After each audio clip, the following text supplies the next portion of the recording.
Welcome to the Honest Hour. I'm your host, Luis Acevedo. It is a pleasure to be here. Today has been a pretty busy day for us, hence why I am going live at 3 as opposed to 1 like we normally do.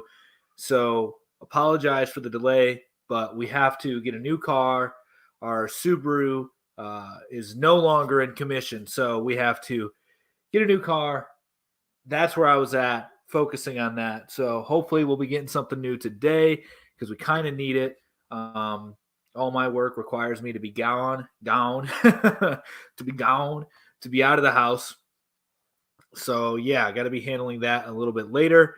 But we're still here, still going to bring you the news, have some good conversations, hopefully, and yeah. So I'm sure everybody and their mother has heard about the whole situation that happened yesterday. The former president, Donald J. Trump, was raided by the police, by the FBI. And now you have conservatives like Marjorie Taylor Greene, whatever the heck her name is, saying defund the FBI. Anyway, the whole reason I guess the House got raided, from what I was reading, is due to the allegations he had, Trump that is, material left over from the presidency. And that was the ground for them to raid his home. But the timing is quite interesting, is it not? I mean, all this chaos going on right now, right? Alex Jones just got fined for essentially violating free speech. And now, whether you like Alex Jones or not, that's a whole other thing. But he essentially got fined for violating free speech. And then you have Trump getting raided by the FBI. Now, when I first heard the news, I thought that was rather interesting. And apparently, a lot of his supporters went to his residency or near his residency 2 years after the lift. Yeah. So 2 years. So a bunch of his supporters went to his residency to stand in solidarity with him. And you see people watching the news closely, observing everything that's going on. And I think that this is going to have the opposite effect that they intended for. I could be wrong. Maybe this is exactly what they, quote unquote, want. And that is Trump supporters are now even more invigorated with the Trump movement. They're even more passionately in love with it because now they have a man who is being persecuted wrongly again and again and again. And so his supporters are treating him as if he is this salvific figure because the powers to be are persecuting him. And this is interesting. Interesting because what are they really trying to accomplish by this? Are they trying to invigorate the spirit of these Trumpers? Or are they trying to send him to jail? I don't know, right? Because if you look at the whole QAnon thing, right? QAnon said that the first arrest would surprise the world. How funny would it be, or how interesting, rather, would it be if the first arrest that shocked the world was Donald Trump? I don't know. That's it's very interesting. Very interesting. Yeah, he probably won't go to jail, but I don't know. We don't really know what's going to happen here, but this is very interesting and something we need to keep our eyes on. I think that we'll have more information in the days to come. I haven't even perused 4chan to see what's going on there. I think that that's a good source from Times. You got to take it with a grain of salt, but it provides you with a little bit of insight that you may have not gotten anywhere else. Arm up now. No. He's not somebody that you should be fighting for, I don't think. They are promoting this idea that once they come for him, they're coming for you and all this nonsense. I don't buy it. Let's see. We got somebody that wants to hop in here, and then we'll get to the other topics as we go on. Hey, how's it going? Hey, I mostly agree on everything on her for the most part. Okay. But how was like, could you just name things how Sneeko was toxic? 'Cause, like, I just genuinely like I know a couple reasons, but like the main thing that bothers you. Yeah, I mean, he's a part of this whole, which, by the way, this is a little bit off topic from where we're currently at, and that's totally fine. Just so everybody knows, we have everybody that's listening offside of TikTok. We have a list of topics as always, and I have Sneeko is toxic, Nick Fuentes is toxic, Andrew Tate is toxic. U.S. sends more money, another $1 billion to Ukraine. The U.S. military is training in India, and then the Trump was raided by the FBI. So the guest question was, why do I think Sneeko is toxic? What are some main points as to why I would say that? Well, firstly, I think that he's extremely misguided. He's a young man. I'm only a little bit older than he is, but he has just awoken to a lot of the truths in the world, and the people who are influencing him are those who are very materialistic and vain. He has a very, in my opinion, it's not a based worldview. I would agree that he is a bit of a sheeple because of how materialistic he is. He is promoting promiscuity for men. That's wrong. Those are the two major things. I haven't listened to much of his content. I listened to a debate he had, and I'm seeing him a lot on TikTok now, and I think that his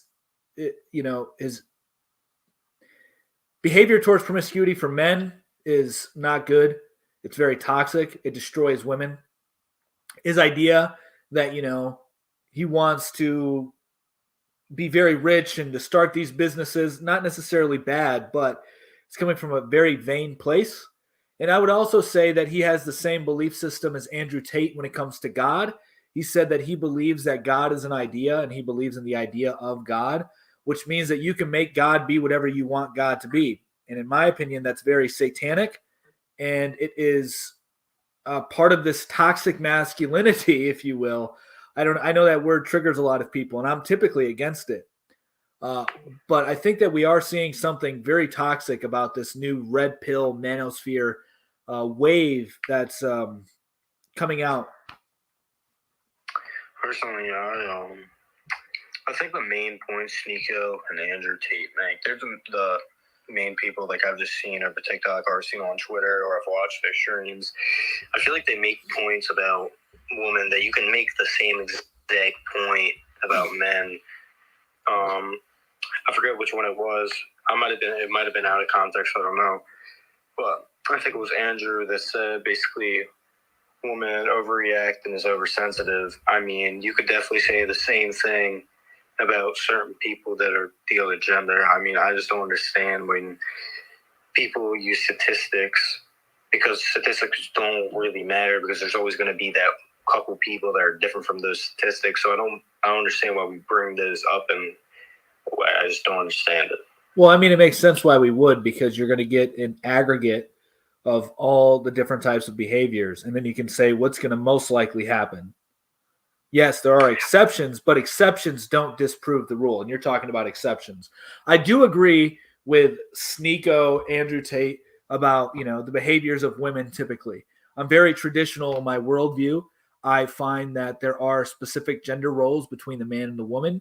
I understand why they say a man can be promiscuous while a woman can't, because I think that it's not wrong for a man to have more than one wife. My issue only comes into play where you are still promoting infidelity, even if you have three women that are your wife, that are your wives. So if you have three wives, be committed to those three wives. That's my issue, is that it's just promoting promiscuity, which is destroying women.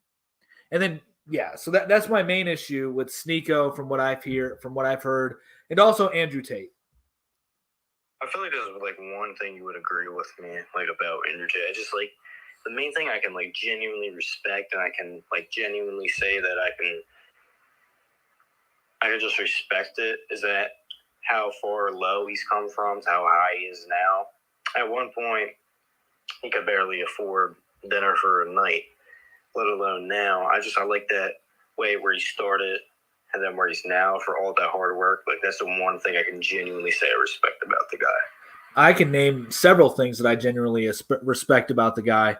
But yeah, that is certainly one of them. I like the fact that he's not afraid to stand his ground and speak his mind.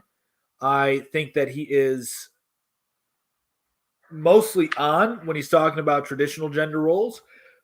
Aside from what I just said, the promiscuity part. The promiscuity part destroys societies over the long term. I agree with him as far as being disciplined, keeping your word as a man. Those things are good things. But there are a lot of bad things about him as well that I find a lot of people are idolizing him. Trump's not in Washington anymore. We know. And you said the Gravy Seals earlier. Do you know Owen Benjamin? Are you a part of the Bears? Are you a Gravy Seal yourself? If so, welcome. Welcome, brother. But yeah, so I like fudge. Cool. So yeah, that was a little bit off topic from where we originally were, and that's all good. But yeah, so I think that this is the whole thing with Trump is going to be very interesting to see how it plays out. I really do. I even thought that this is going to be a way for the Republicans to try and destroy the FBI and then eventually try to destroy the CIA.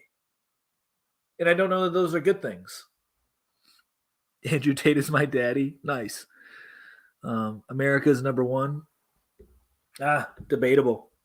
So anyway, let's go on to the next thing. U.S. military is doing military training in India. No, criminal has not dropped. I don't know what you're talking about. But yeah, the U.S. is doing military drills in India right on the disputed border. Right on the disputed border of GF reveal for 1K. Are you talking to me? Will you really pay me $1,000 just to simply show you I have a wife? I have a pregnant wife. I mean, that's kind of silly. I mean, if that's what you want to do, that's what you want to do. CNN is a rival. Yeah. Why we in India? Good question. We're in India doing military training. Don't know exactly why, but yeah, it's also on the border that's disputed between India and China. It could be set up for war. It could be nothing, right? We just don't know. I think it's all going to depend on what takes place in the Southeast China, in the Southeast Asian Sea. And Republicans, Party of Law and Order, they are, but they're actually now producing, allegedly, but now they're wanting to produce chaos by dismantling government. It's very interesting. DeSantis, 2024, I think he's a sellout too. And Santa Claus should stop giving away all of that money. Yeah, there's that. Libertarian is a way. Libertarian is not the way. Libertarianism is evil. It's wicked. It does you no good. Do as thou wilt. Libertarianism gets you into a state where you can do as thou wilt. It's always the dude that are out of town that have wives. I never said I was out of town. I'm in my home right now, and my wife is laying my daughters down. So, yeah. Explain what? What do you want me to explain, the Grizzly Gobbler 27, my statement on libertarianism? Very simple. I mean, what does it believe? Small governments and people should be able to do as they wish. That means that how do you stop people from selling? I have to word this very carefully here. Underage people. How do you prevent that? How do you prevent the sale of underage? How do you do that under a libertarian ideal world? You got to have some sort of enforcement, and also this, do no harm onto another. That's insane. That's the threat of harm is what gives you power, is what gives society order. I cannot do what I want now. Why does it have to change? I can do what I want now. Why does it have to change? You shouldn't be able to do what you want. I think that a society that allows citizens to do what they want will devolve into chaos and anarchy. I'm a classic libertarian, which was originally leftist ideology. Yeah, I think that classical libertarianism is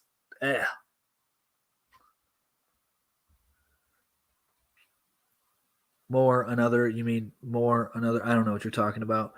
America is number one. We all know that. PO. I don't think so. W Tate and Sneeko. No, definitely not. They get some things right. Why you hate libertarian? I already listed it. Why? I already told you why. We're witnessing a millennial nitrous worldwide nightmare. Gen I who think they're old at 30. I don't know what you're talking. Everyone should do as you say, right? Not as I say. I'm not saying as I say. But there should be cohesive order. There should be certain things that are oppressed. There should be social shaming. These things are not bad. Without doing any crimes, I can do what I want. Well, then I still don't agree with that. I mean, you literally can, but I don't think society should allow people to do whatever they want. And then also, who's going to make the crimes? Who's going to enforce the laws, bro? If you can do whatever you want, who decides what is the law? Because you should be able to do whatever you want. So could there be laws in a true libertarian society? It's my rights. What are your rights? What rights are you talking about? And do you actually have rights? They aren't after me. They're after you. I'm just in the way. That's what Donald Trump said. I don't know. I think that a lot of this is theater, but I could be wrong. He caught it after Russia sent it. Okay. Equal rich millennials. We ant power. I don't know what that is. You can do whatever you want as long as you don't commit a crime or cause harm to others. So you can't do whatever you want, and there's no way that you cannot cause harm to others. Because let's say you want to imbibe some toxic beverages that will make you intoxicated. And you do that very often. You're probably hurting your family. Please tell me how to live my life. You are so wise. Thank you. You should listen to me. I am the elders. I came down from the hilltop, from the mountaintop, to disseminate this, knowledge which I have acquired from staring at the sun day and night. Why is Nicky Fuentes too? I've never heard of him. Who is Nicky? He's some right-wing pundit. That's knowing the difference between right and wrong. Who determines right and wrong? You then need to be able to enforce it, right? You need to be able to enforce right and wrong, because not everybody knows the difference between right and wrong. You. Okay. So now how do you have a cohesive society? Are you the one that's telling everybody right and wrong? If so, that's not very libertarian, bro. So because he is right-wing, he is toxic? Nope, of course not. Nope. That is not my logic at all. So no common sense? Once again, what is common sense? You certainly don't.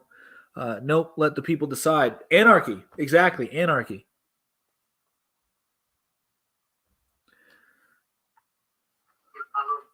Hey, how's it going? Well, fine. Watching Greenland Championships in the real football. Nice.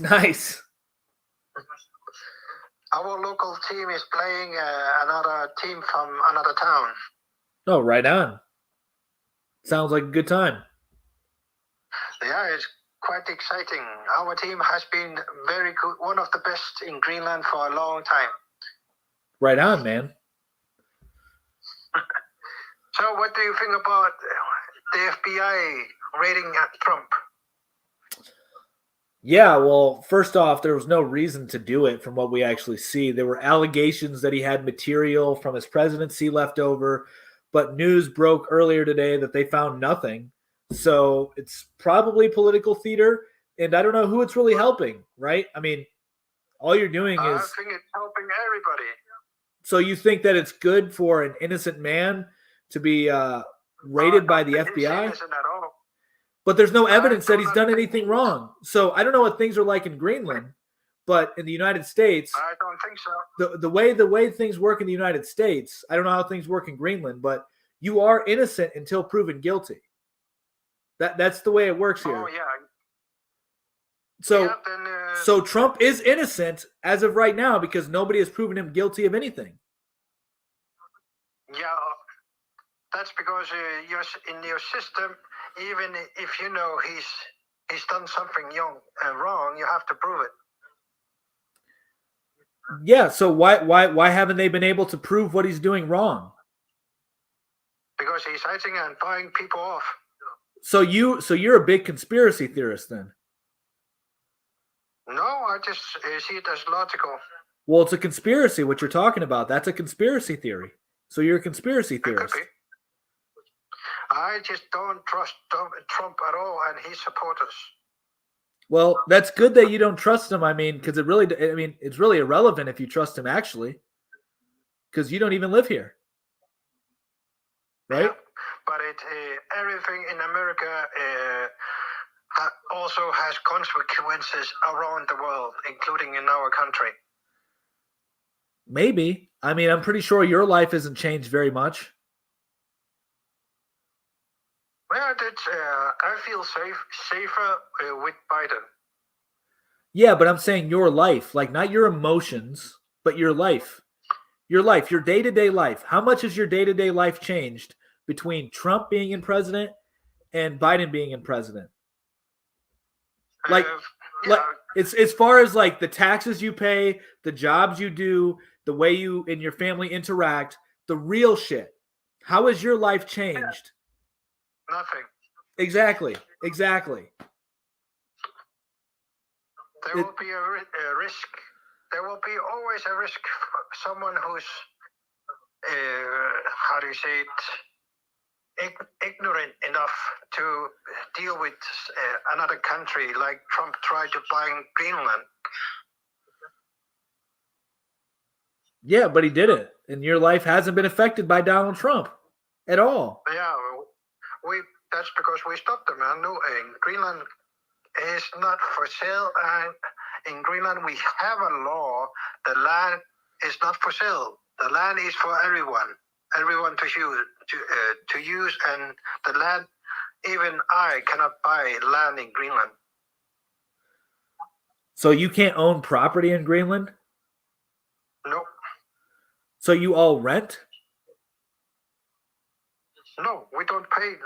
We do not pay taxes for land. We do not rent it. We use the land. If you want to build a house, you apply for a ground to use. If nobody complains, you can build the house. The house is yours, but the ground is not. So the government, though, can come and take that land back whenever they wanted to, right? Government, if you build a house, it will stay there. It's until it's gone. So the house will stay there until it has to be removed by damage or but government doesn't own the land. Everybody has the right to use the land. Well, then if everybody owns the land, then nobody owns the land. It's in Greenland we have a concept. Everybody has a right to use the land, so it's everyone's benefit to use the land. So why do you need the government's approval to build on the land if it's everybody's land? Because you have to control if anybody has to complain if you want to build in that specific place. If someone complains, maybe they have another plan, then you cannot build it. So you couldn't just say so could you just build a shed in your backyard? No, you have to apply, and it will be.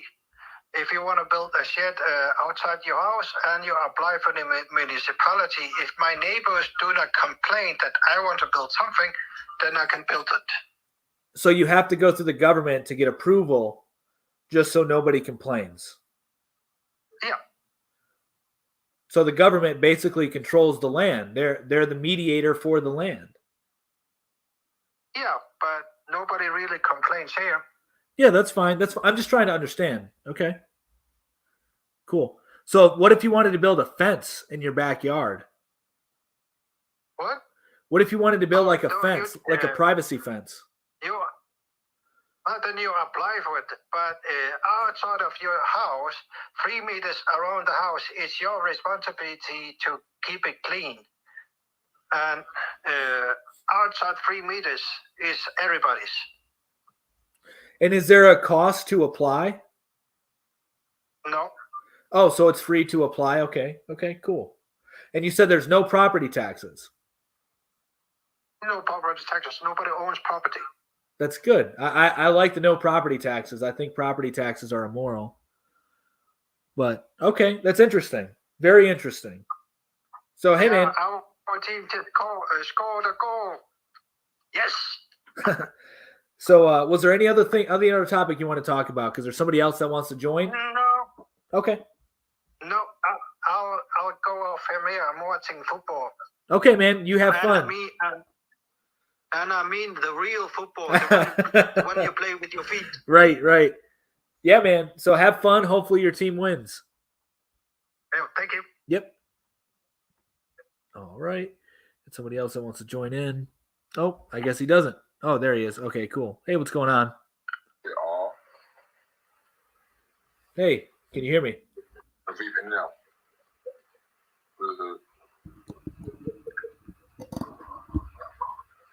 Are you there? Okay.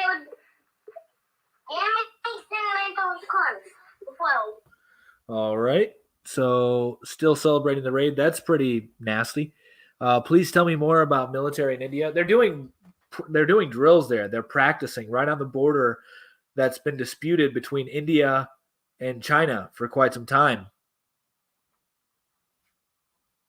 So yeah, that's what's going on there. And then the U.S. is sending another $1 billion in military aid to Ukraine. Is there a Tears for Trump's meeting? Is this a Tears for Trump's meeting? No. Trump supporters are different than Republicans, conservatives. Yeah, they are different, but they're still like sheeple. Paid for with unicorn money. Yeah, exactly. Dave gets it. Unicorn party is a joke. Yeah. So he gets it. Let's see. LOL, the nanny state. Yeah. No one is above the law. Agree. We'll take India as an ally over others in Asia any day. Who knows if they really will be our ally, though? We don't know. I mean, we did sign a military pact again, apparently. It's not our war in Ukraine. They should have joined NATO. I don't think that they should have joined NATO. I think that's what sparked the war. And it isn't our war in Ukraine. I agree with you there. Independent is the way. Independent from what? I don't think you're ever totally independent. Oh, you're talking about a political party? Okay. They'll never win. It could be only us, period. Who knows?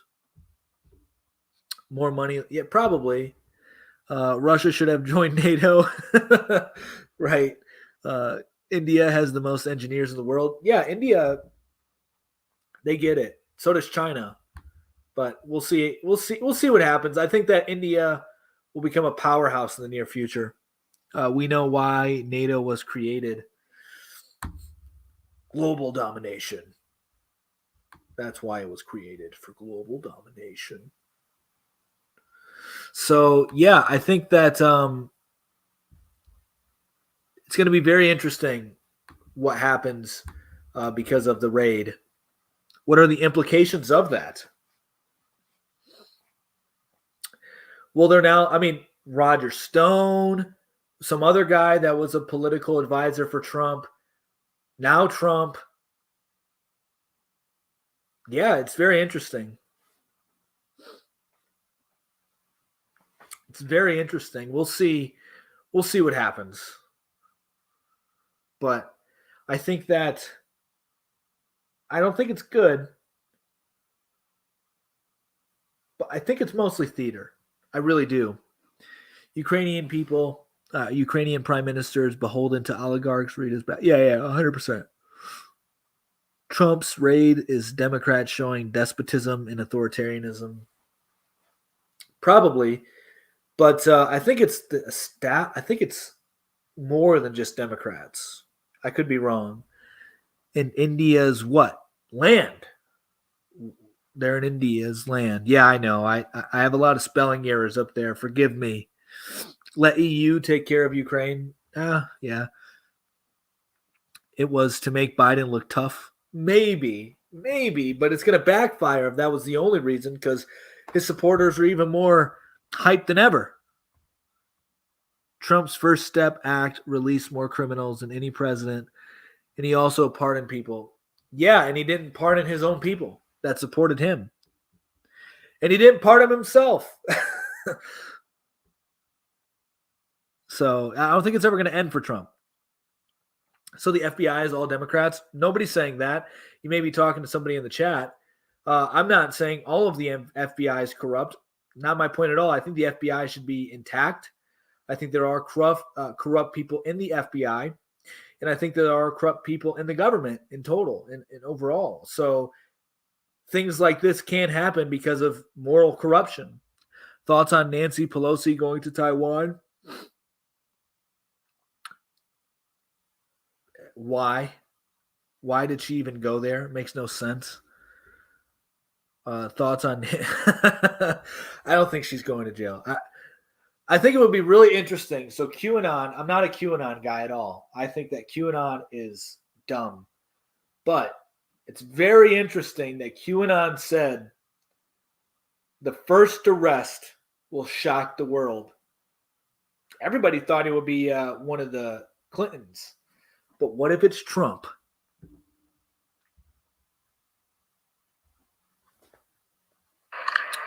Hey, what's going on? Hey, how's it going, bro? Man, my fault for earlier.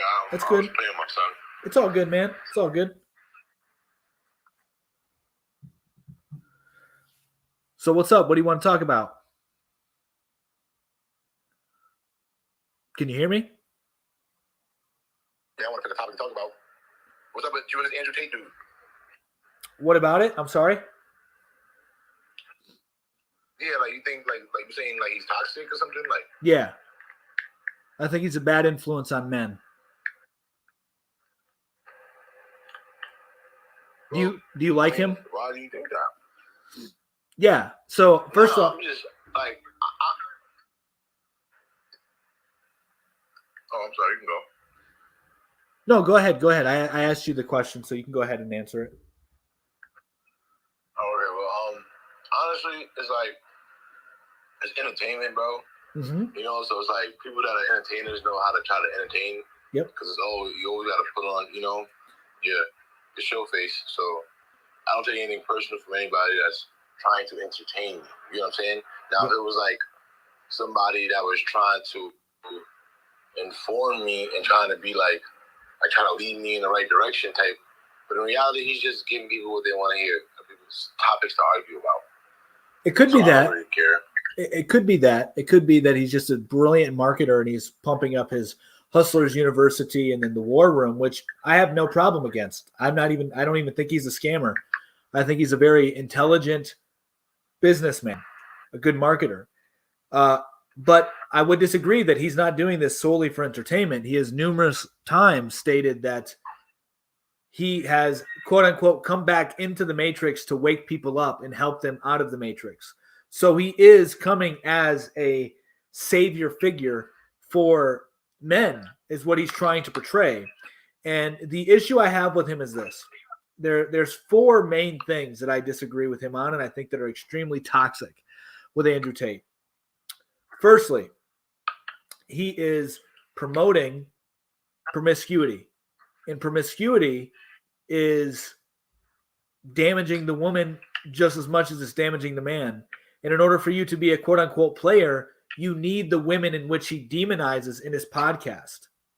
You need women you need women that are going to be very loose, if you get what I'm saying, in order for you to be a player. Or you're going to have to lead the women into being very promiscuous, right? Mm-hmm. So those are the two choices. So I totally disagree with him on that. I think that that's disgusting. It's making men weak, very weak, and it's ruining society. The other thing I disagree with him on is that you need money to be out of the system. False. You don't. The people that are the most outside of what he would call the matrix are literally tribal people in remote areas you've never heard of. And if you dropped $1 billion in their lap, they would burn it so that way they could have fire. So those are the most unplugged people. And the people that are the wealthiest in the world are the most plugged into the matrix, as he would call it. And so there's this idea that money is your savior. Wrong. Promiscuity. Wrong. The idea that God is an idea. He only believes in God as an idea. That to me is a satanic belief, because then your God can be whatever you want your God to be. And then lastly, he is, whether he realizes it or not, attacking Christianity and Islam and the Islamic faiths, because he's using them to gain power and the moral authority over a religious society, over a spiritualist society, something that demonizes religion today and has no moral compass. He's using those religions to gain the moral high ground, but he has even stated that anybody that would follow these religions to a T would be anarchic. They would be barbaric and insane. So he doesn't actually believe in the religions. He just believes in what he wants to believe in them. And he doesn't practice them. He uses them as a tool of manipulation. So that's why I think he's toxic. He is not doing anything good for men. Aside from this, actually, I take that back. To not be cuckolded, I think he's doing a good job at taking women off the pedestal. Good for him. That's what young men in general need to stop pedestalizing women. They don't like that shit. They don't like your white knight beta shit. They don't. Andrew Tate is right on that. 100%. I think he's right when he tells men that they should be disciplined and to do hard things and to keep your word. True. I like the fact that he does not waver from his opinions and that he stands his ground in the face of hostility. I respect that. I respect the way that he speaks with conviction. But his messages overall are very, very, very bad.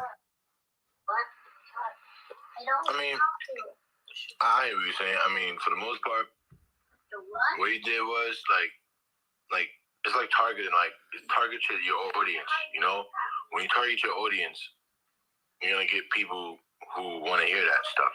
Yep. And for the most part, it's like if I got a requirement in my Hustlers University thing, right?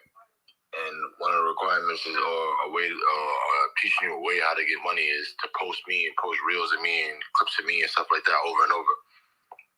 If you got like 1,000 people, 10,000 people, then 80, 100,000 people posting your videos every day, you're gonna clearly be seen every day. You get what I'm saying? Yep. You're gonna be trending every day. It's impossible for you to not. So it's like he built a foundation. He already been on, like, you know, they already been on, like him and his brother, they've been on reality TVs and all that stuff. So they've gotten training when it comes to that type of stuff.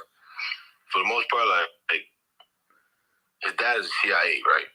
That's what they say, His yeah. dad's a cop, bro. You feel me? You feel me? Your dad's a cop, so you got bigger morals than anything. You know what I'm saying? What he's doing is he's targeting a niche audience, and he's with whatever agenda he got, whether if it is to make tons of money, whether if it's somebody else telling him to do this so he can influence X amount of people or whatever, he's taking advantage of it. It's like nothing wrong with it though, because that's how capitalism is. You take advantage of a situation that somebody else can't take advantage of. Right now, like, you know, I remember growing up, and it was more, I feel like back when I was growing up, but there was things like, oh, you want to try to get girls? Sign up to my class. I can teach you how to get girls or this, you know, stuff like that. Yep. That's the same thing. It's people that lack confidence that's always secluded and just always buy their stuff or think in their heads too much, and they never could get what they thought was so, you know what I'm saying? They thought this girl was everything because they never even tried. They was always thinking too much, scared about it, you know? So that's when it comes down to that. Like, there's always going to be men like that. There's always going to be people like that. Yep. And you can always talk about them. And then they're going to want to, instead of bashing them, you put them down, but then you also try to give them a way out. Like 50-50 chance that these people going to at least subscribe. They're gonna see what you're talking about. They're gonna try to apply whatever you're saying to their life because they at least see that you have something that they don't got.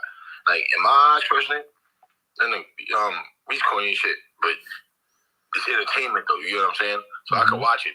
I can watch it live. I can watch it and be like, we actually might have a good point. You know what I'm saying? But for the most part, like that's entertainment. I know how to separate that from reality. He knows how to separate that from reality. He knows when it's time to talk or do this and do that, he's gonna put on that bravado. But when it's time to actually go behind closed doors, who knows? You know what I'm saying? And not to say like he's fake or fraud, none of that. It's just knowing when to turn it on and when to turn it off. Like if I'm in show business or if I'm in something where I want people to like, because in reality he's a pimp, right? That's really how he got his money, right? He's a pimp. Yeah, and that's disgusting. That's immoral. That's the opposite of Christianity. It's immoral to you, but it's the opposite to what he preaches, my friend. He says that Islam and Christianity are, what the world needs. But then he's a pimp and he owns casinos. He's a hypocrite. Well, I mean, some people have different perspectives too. Some people say the church be pimping out nuns and stuff. Yeah, but that doesn't make it right. That doesn't mean just because the church does it, okay, it's all good because Christians do it. No. It's hypocritical. And yes, I will accept your guest request after this guest and I have finished our conversation. I only allow one person at a time. It makes things a lot easier. Yeah, it just feels like, for the most part, you're just taking advantage of something people want. It's like he was explaining in one situation, he was saying that the girls don't know how to talk. But as you being a guy, you're going to know what a guy wants. You know what I'm saying? It's as funny as it sounds. Yeah, he's say shit that a dude would want. He's manipulating. So it's like taking advantage of that situation. Yeah, he's very manipulative. And then once you do that and you do that for like 3 girls, and then you got 3 girls, and then you going around, and then there's dudes that don't get no girls, you know what I'm saying, or always pay for the girls and stuff like that. Now it's like, yo, you want to get this? And he's like, yeah, all right, this is how you do it. Come subscribe to my da-da-da. And then, you know what I'm saying? It's like, I know what you're saying, so it's a business. Yeah, I get it. And I'm saying that it's immoral. I'm saying that those kind of businesses should be outlawed. I don't agree with any kind of corn, if you catch my drift. I think all cornos and corn in general should be illegal. Anybody making them should be punished by going to jail. You want to know a thing that's dead ass, like, we'll look this up too if you want, but like one of the most weirdest things I ever found out. But if it wasn't for prostitution, money would not be here. That's not true. Money has always been around. Money, no. Like this is the thing. Like I was like, what? Somebody said that. I'm like, nah, you're lying. And they were like, yeah, I was in a live one time. And they was like, yeah. And then I looked it up, and I'm like, oh shit. Cause I was on Big O Live. I remember I was on Big O, and somebody was talking about that. And I'm like, what are you talking about? I'm trying to like wrap my head around it. And then I looked it up, and then there was a story about a lady who used to do that, but she used to do it for like things, bales of hay or something like that. But it was a lot of hay, and it was too much to carry, so she would have them go to the thing, trade, get cash in their hay. So say they got like 20, then they would get 20 coins. So then they would give her a coin to make it easier, so she don't have to. They don't have to bring 20 bales of hay to her for whatever. Yeah, that's. You know what I'm saying? So that's not logical, by the way. So who made the coin and why did they make the coin? The coin was only made for prostitutes? No. Exactly. So they did not make the money. It was only made. So they did not make the money. Prostitution is not why money goes around. It's not. No, I'm not saying that's why it's only made. Like we know it's made for economy. You know what I'm saying now? Like it's made to keep things going around so everybody has a But you don't need that. Fair shot at getting anything. No, you don't need it in order to have money going around. I'm a business owner. I don't need that in order to have my money go around. I would never condone it. You don't need that to make the world go round, my friend. You can tribal. So money is a very interesting thing. Livestock, as you've already alluded to, could be a form of money. So people have always used money for trade in a different ways. Has that I don't even know, that job been incorporated in the economy pretty much since humanity has had an economy? Yeah, of course. But it's not the reason why money goes around, man. People have valuable products and services, and they sell them in the marketplace. And a woman provides a good product, and so she sells her product. And I'm saying that's wrong. That should not be there, and it is not why the money goes around. She shouldn't have that advantage to sell her product. No, she shouldn't. It's immoral. Would you want your daughter to do that? Would you want your mom to do that? Hell no. Would you want your grandma to do that? Would you Hell want your no. aunt to do that? Would you want your Hell sisters no. to do that? But what if somebody that I like, say, what if I was somebody that mom and everybody, you know, everything that you just named actually did do that and actually were in that lifestyle, and I was actually fine with it. You know what I'm saying? Like, It's people not have different fine. Perspectives because it's the situation that they grow up in. Yeah, Like, I'm not a relativist. In reality, like a lot of kids was born through that type of shit. And they've had So shitty it's like, lives. They don't look at it like that. They've had shitty lives because of it. You can say they had shit Statistically, life, but not everyone. statistically, yes, they do. On average, the majority of them have horrible lives. That's how we know it's bad, because the fruits of their labor are rotten. It is not good. It does not do any good for society. It preys on the men's weakest temptations, which is sex. It's a vice. It's not good. It should never be allowed, ever. I think that should be illegal. I am very with the Muslims on this. I will just leave it as this. Sharia law But the Muslims gets how are just, you yo, that's the gets it. most weirdest thing, because it's like the Muslims, when Americans was going over there, the Muslims was selling these girls and all that to the Americans, and they got porno. No, you got the facts wrong, my man. The Americans brought it over, and the Americans released all the prisoners. And that's why you had that activity. Before, all of those people were imprisoned, and then they were released once America took over their land. Fact, to cause chaos. And the Americans in the country that has the Star of David sent those cornos to the Middle East to try to corrupt the men. This is fact. They did the same thing in Iran. All right, but I don't know. I can see, you can say it's facts, but I don't think it's true, because you also even got, it's just evidence everywhere. It's like Dubai. These people are buying girls to come out there. Okay, so once again, you're looking at what's incorrect in their religion. Nobody's saying that all Muslims are all very good people. Nobody's saying all Christians are very good people, but it's the concepts that are good, that do try to bring man to a higher state. And if they're doing that, that's not good. That's not part of Islam. That's not part of Christianity. That's outside of it. They're being inconsistent. So you can point out the inconsistencies, but don't say. And then it's like this too. Not to cut you off. It's like, yo, I'm Muslim. I don't believe in prostitution, but I'm gonna sell you my daughter. And you can marry my daughter. That's totally different. That's way different. That's way different, bro. Way different. It's the same. No, it's not. No, it's not. The only reason you think it's the same thing is because you have a perverted mind and you incorporate intimacy, like interaction, intercourse with marriage entirely.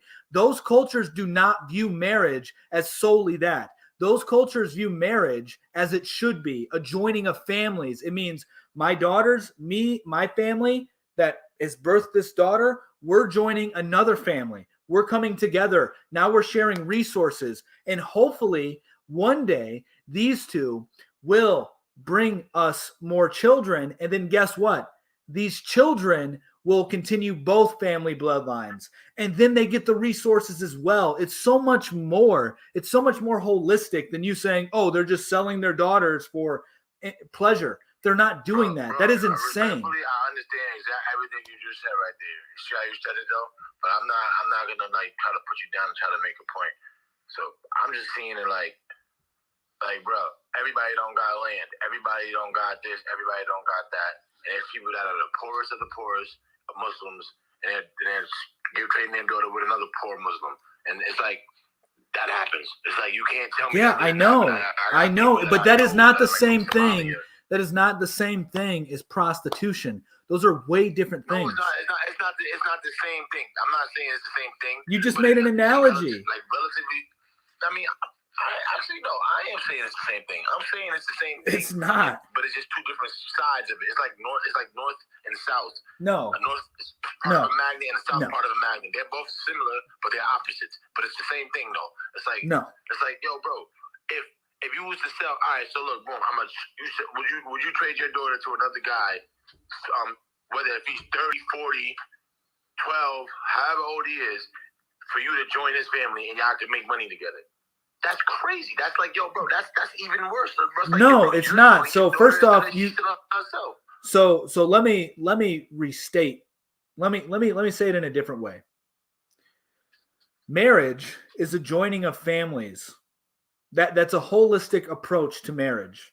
Whether we like to admit it or not, it's not just two people getting married. It's not. It's families merging together. Okay? Now, is there attraction between the bride and the groom? There has to be in most arranged marriages, which is what we're talking about. Most families, obviously there are your exceptions who don't care, but most families, they care about whether their daughter or their son has an attraction and connects with the person in which they're trying to arrange a marriage with. They want to make sure that they will have a good home, that that man will provide for that woman. They want to make sure that they will be there together. And the benefits are, if you have it, you get joint resources. If you don't have the joint resources, like you're rich, you still have some resources to join together. Maybe now instead of a family, let's go all the way down to the lowest economic stratus, right? So let's say one person family owns a mud hut and another person's family owns a mud hut. Well, now guess what? Now they're going to have a third mud hut because their daughter and their son now has a mud hut. And now they're joining their resources together. It's like whatever you have, you're pulling together as a unit. And it's much more than just intimacy. It's much more than that, which prostitution is only that. I mean, but it's not. It's like, yo, bro. One of my friends that I from a while ago, years, like he's I don't even know, I haven't seen him in my millions in years, right? But his mom and dad is Muslim, and they got arranged, and his mom didn't like his dad before she got married to him. You know what I'm saying? So it's like, I'm going over stuff that I honestly know and I've seen with my two eyes. Like, it don't always be how it's portrayed. You know what I'm saying? I know. It's always portrayed in a way to make it seem more acceptable, make it easier to be accepted. But I for get the most it. part, it's never like that. It sucks. It's like the girl likes this one dude, but she can't marry him, or she can't mess with him because he's this. Or his dad has beef with his dad. So he's not gonna mess Which is with him. good. You can't marry him. You're gonna marry this dude. That makes sense to me. You shouldn't be marrying your family's enemy. If your dad has beef with somebody else's dad. All right. You really all right. So look, really think about what you just said now. I've thought about this a lot. Enemy, right or wrong? I've thought about this a lot. Yes. So you mean to tell me that no black person should marry any white person? No, that's insane. That's illogical. That's a stupid statement to say. No, that's the same thing. No, it's not. Because the Dude, white people came over here no. to kill us. They killed us. They Oh wanted my to sell God. gold. If we're going to go down this whole, this is nonsense, by the way, because if you just look at historically, right? Every single race has done the same thing to another race. This is historical. This is not unique to the whites or blacks. This is not unique at all. At all. The latest example we have. About race, bro. We're all the human race. You That's said all. race. You said It's not race. human race. And you said something that makes no sense. I'm saying like I'm using that to say what you're saying shouldn't even be a factor. It 'Cause it's should like, be a factor. By two enemies actually having a child together, it makes them not enemies anymore. You get what I'm saying? It makes them No, come together. That's how you don't. A lot of wars No, in Europe stopped. no, That's how a lot you of don't wars understand how treaties power started works. because of marriage. That's what treaties. Marriage was the best treaty thing because they had to kill out because No. you're the owners in that country. Oh, you don't understand how power works. Because power, a family will use their child to gain power over another country by making sure that the man who's going to pass on the name is of a different country. That's called a form of infiltration. It's not unification. Yeah, I know. I understand. It's infiltration. 100%. That's how Europe got taken over. That's how So what you just said country makes got no taken over. sense. What you just said makes no sense. You just totally No, it annihilated makes it. sense, bro. I don't think you like understand what I'm saying. What I'm saying is I do. like, all right. So if you're saying that you understand what I'm saying, then I don't. Then what's the miss? I just no, because I just confusion. explained to you. I just explained to you why that happened.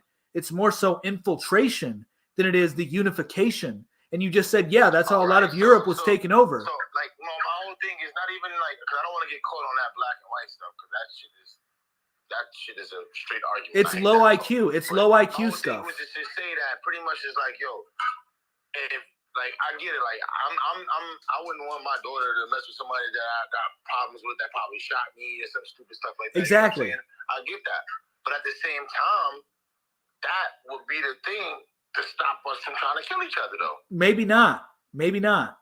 Why take the chance? Why would you want your daughter to be with somebody who tried to hurt her father? That means your daughter has some issues if she's going to be with the man who tried to hurt her father. I know we're talking about a hypothetical daughter, but she must have some serious daddy issues here if she's going for the man who's her father's enemy. All right, so you see how you just don't know. I'll be honest with you. You just spoke it, and you just spoke the truth because that's what I'm trying to explain to you. That's the same concept, and people don't understand that. It's like, yo, bro, you're saying like, all right, black and white. We call it black and white because that's just the way we classify it now in the governments and stuff like that. But in reality, we talking about Native American. We talking about Indian, bro. We talking about Indian and colonizers, right? So the colonizers came here, plagued us, did this, took this girl, that girl, busted this dude, did all this weird stuff. And the next thing you know, everybody's cool.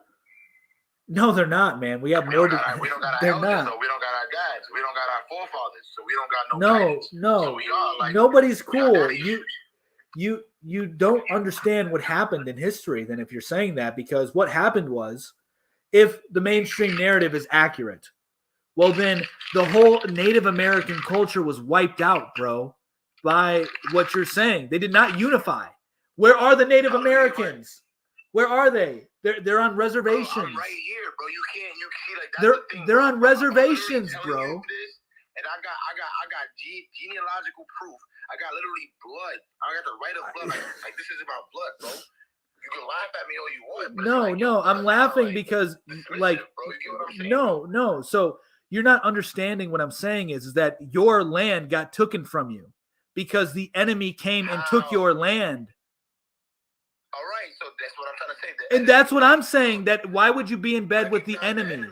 Why be in the bed with the enemy? Listen, bro. If the enemy took our land, right? Like, cause you could probably be native too. You know what I'm saying? I'm not taking nothing away from anybody. You know I'm Puerto Rican, so yeah, I'm Puerto Rican, so I do have. You're native. You're fucking native. Yeah. From you Americans, you're like me. So I don't know about that. I'm Puerto Rican, but yeah. If this was our land, right, and the enemy keeps telling us, oh, we have to follow this, we have to do this, but they're hiding behind the form of a government. But in reality, they don't classify as. They're not gonna say they're Indians. They're not gonna say they're natives. They don't classify as that. All right, man. They're not you. Yeah, you know what I'm saying? So it's like, bro. I don't think we're gonna get anywhere. I'm just saying these are the same people. Then why are we mating with them, or why are we having sitting at the same table as these people that these are our enemies? We're sitting at the same table as these people to try to make peace, to try to make change. You know what I'm saying? That's the yes. Granted, it might not work. It might not be the right thing to do, but it's the less deadliest way to go about it. Because if we go trying to fight, it's gonna be like the Civil War. Everything is fucked up again. Yeah. So yeah, it's been a good talk regarding this. Any other things that you want to talk about on here? Man, my fault, man. But it's all good. I had a good talk with you, man. You got a lot of wisdom, bro. Bro, don't think I was disagreeing with anything that you were saying for the most part. No, it's all good. You got a good point of view. I love your point of view, bro. It's all good, man. That's why I like to have people on here, have good conversations, make it lively. So yeah, man, thank you for your input. It was good. Have a good one, man. You too. All right. So I know some other people wanted to come in here. I only allow one person on here at a time.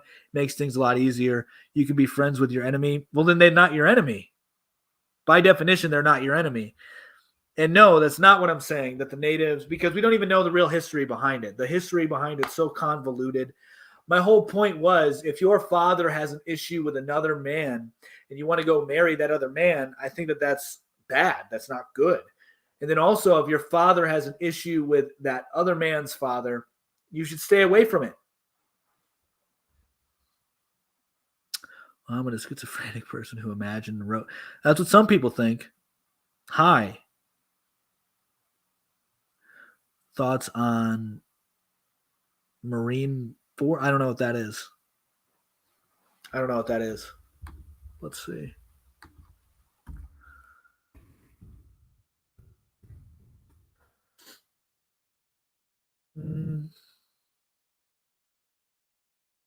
Yeah, I have no clue.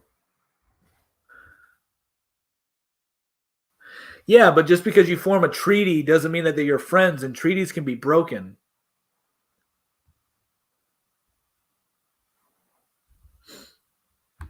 Hey, how's it going? Hey there. So I was Googling some stuff while y'all were talking, and to see like the nature of a lot of these treaties that are mentioned.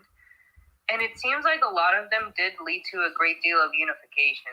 So, like for example, the act for the marriage of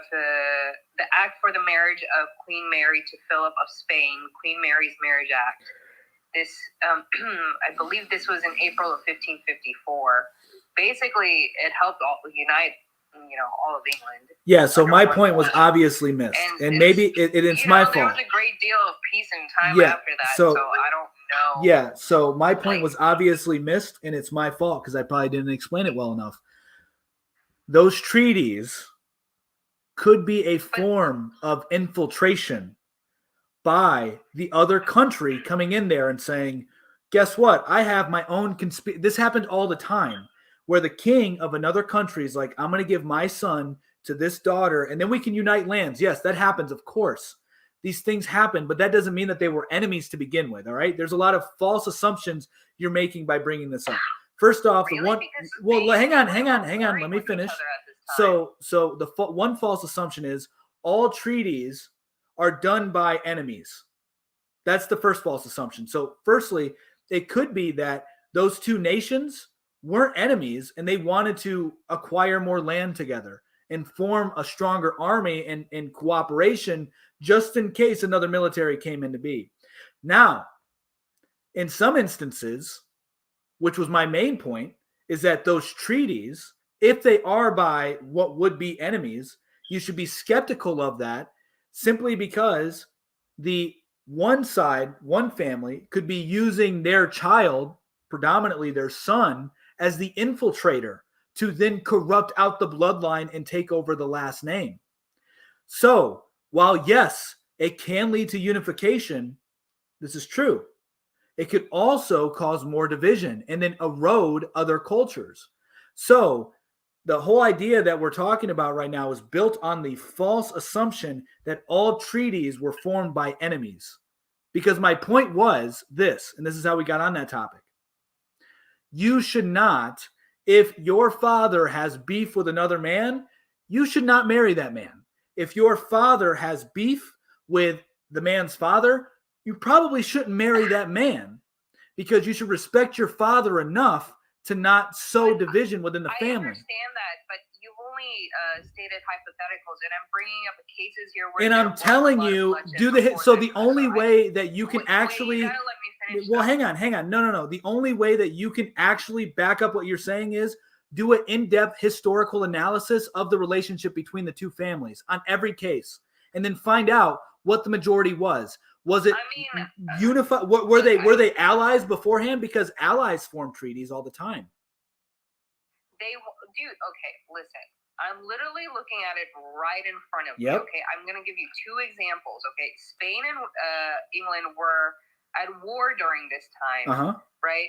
And then under the Act for the Marriage of Queen Mary to Philip of Spain, it says, under the terms of the marriage treaty, that's literally, they have these terms lined out. Philip was to enjoy his wife's titles and honors as King of England and Ireland for as long as their relationship should last. All official documents, including the Acts of Parliament, were to be dated with both their names. So if anything, the man had less power in that situation. He was not doing any infiltrating. Here's another example, okay? That's an assumption. Wait. Hold on. We know this is a famous example in history. Mhm. The bloodshed that happened between the Tudors, okay? Yep. That was a very violent time in history, okay? Mhm. And so this article is called The Rituals to Celebrate Perpetual Peace, the Marriage of Margaret Tudor and James IV in 1503, okay? Okay. And it's basically saying this marriage in and of itself halted a lot of the Mhm. battle between these families for a good amount of years. Mhm. So I don't know what you're talking about. Like there was already that predication that these families were at war with each other. Yeah. So once again, I don't think that I'm explaining myself very well because I've already covered that. Of course. No, I think you explained No. yourself very And here's well. the I reason think why I that's say not that. correct. Here's the reason why I say that, because I have already stated in my opening comment to you that yes, there are times where families could be at war with each other and then they form treaties and it's not infiltration. But that doesn't mean that there wasn't infiltration or an attempt of infiltration and you don't know it. And also, I already said that these treaties can bring unity. They can bring peace. I never negated those facts. But we went way beyond my whole point, which was if your father is not a fan or is have beefing or does not like the man that you want to marry, you should respect your father enough and trust his wisdom enough that you wouldn't do that. And also, if the father does not like that man's father, for whatever reason, you should honor your father enough and trust his wisdom enough to be extremely dubious of getting married with another man that your father, and maybe, guess what? I get it, because then we're going to get a bunch of smart boys in here that are like, but the father could be wrong. The father could be the wrong one in this whole situation. He could just think, he could be racist. He could be all these things, whatever, obviously.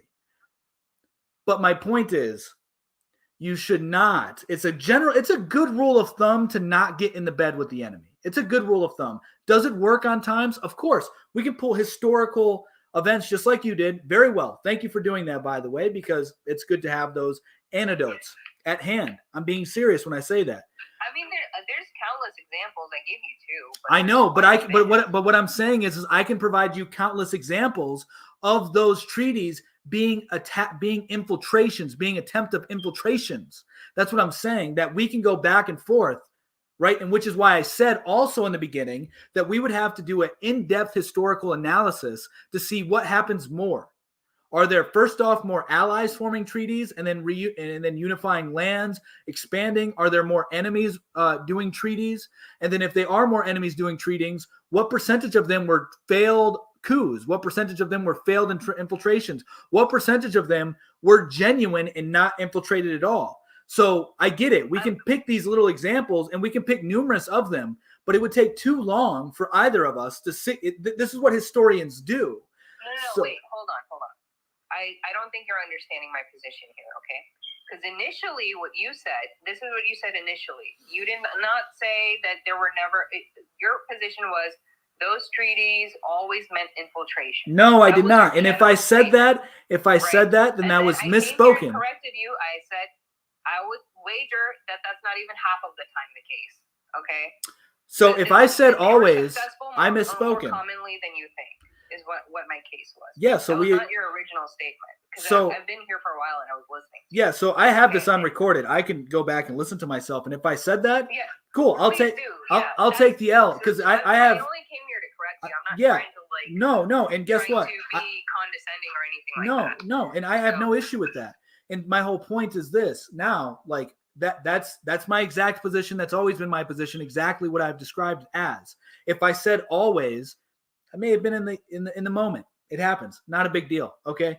Cool for bringing that. Is that the success of these treaties? These aren't one-offs. Like I know. I'm not. Trend here.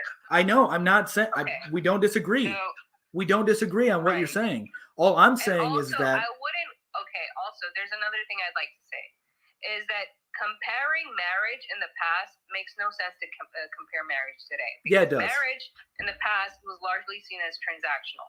It still Like, is. It did not matter if the man and woman even loved each other. No one gave a shit. That's false. Right. That's a historical, ignorant view. I've been talking about arranged marriages now for a long time, actually, and I've looked into them quite a bit. I come from a culture of arranged marriages. I'm pretty familiar with it. So actually, from what we know historically,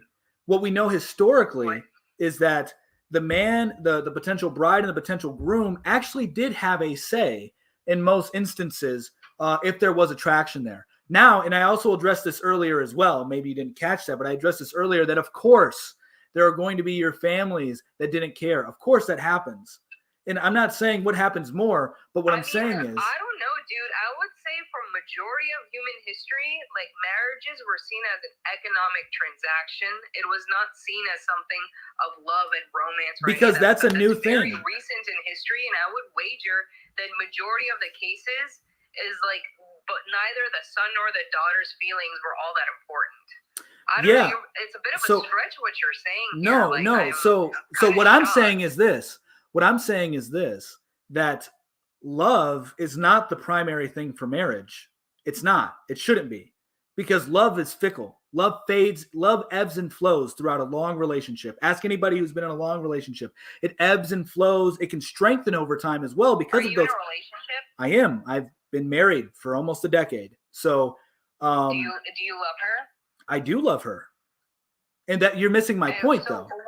What's my point is, together? My point, well, a lot of things. First off, we could even say we have economic investment in one another.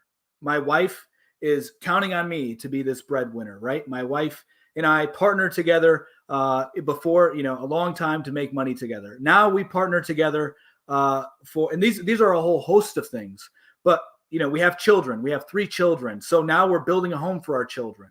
Do we see life after children together? Of course. But it's so much more than love. Because there can be times where my wife and I are in an argument and I may not want to talk to her and she may not want to talk to me. That isn't very loving.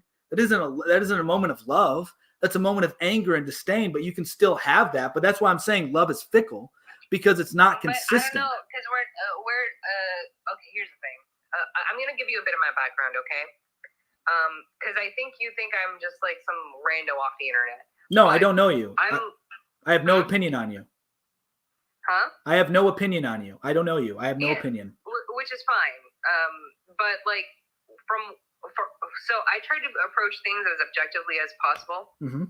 I am a scientist for a living, right?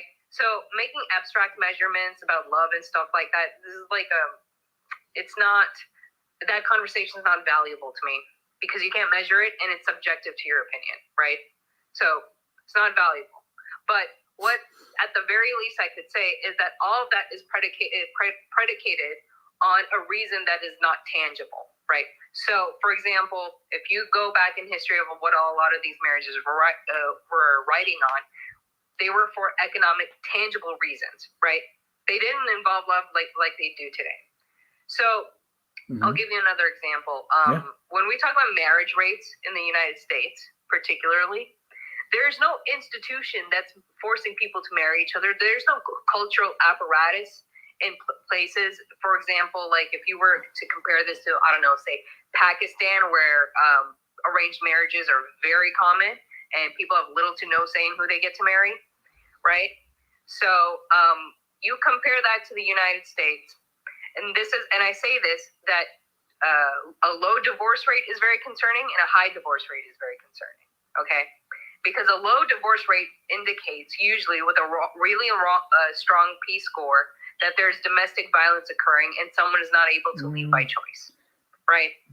So, and a high divorce rate is also bad for obvious reasons. But in America, everyone thinks that the divorce rate is 50%, right?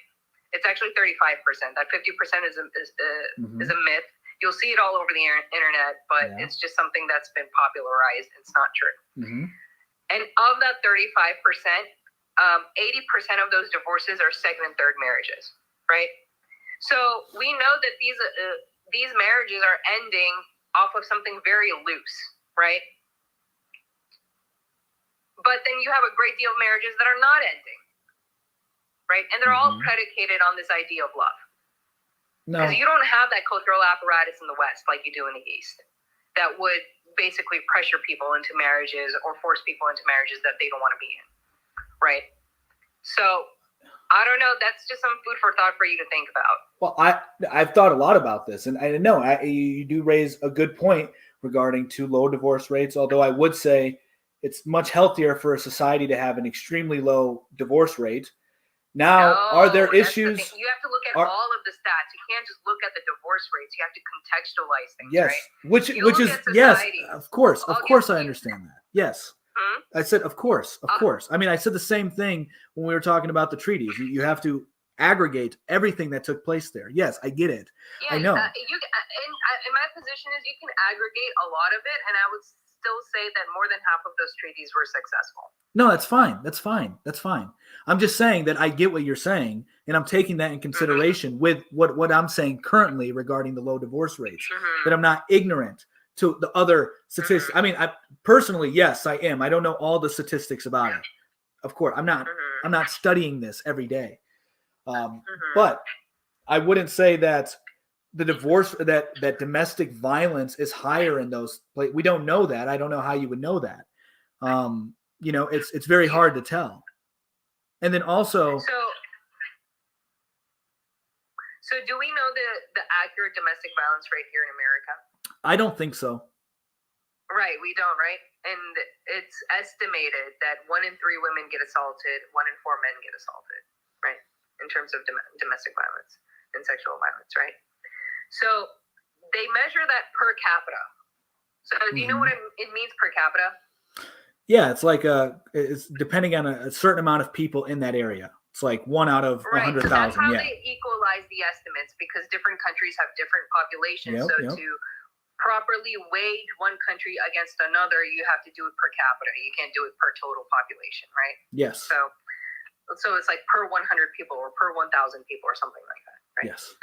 So if you compare countries like India or Pakistan or Iran or something like that, right? Domestic violence rates are even more underreported there, yet they're still higher than the U.S., right? Okay. And they have and I'm from that part of the world, so I know these things, right? So despite all of that, those are the cultures that advocate for arranged marriages as well as forced marriages, right?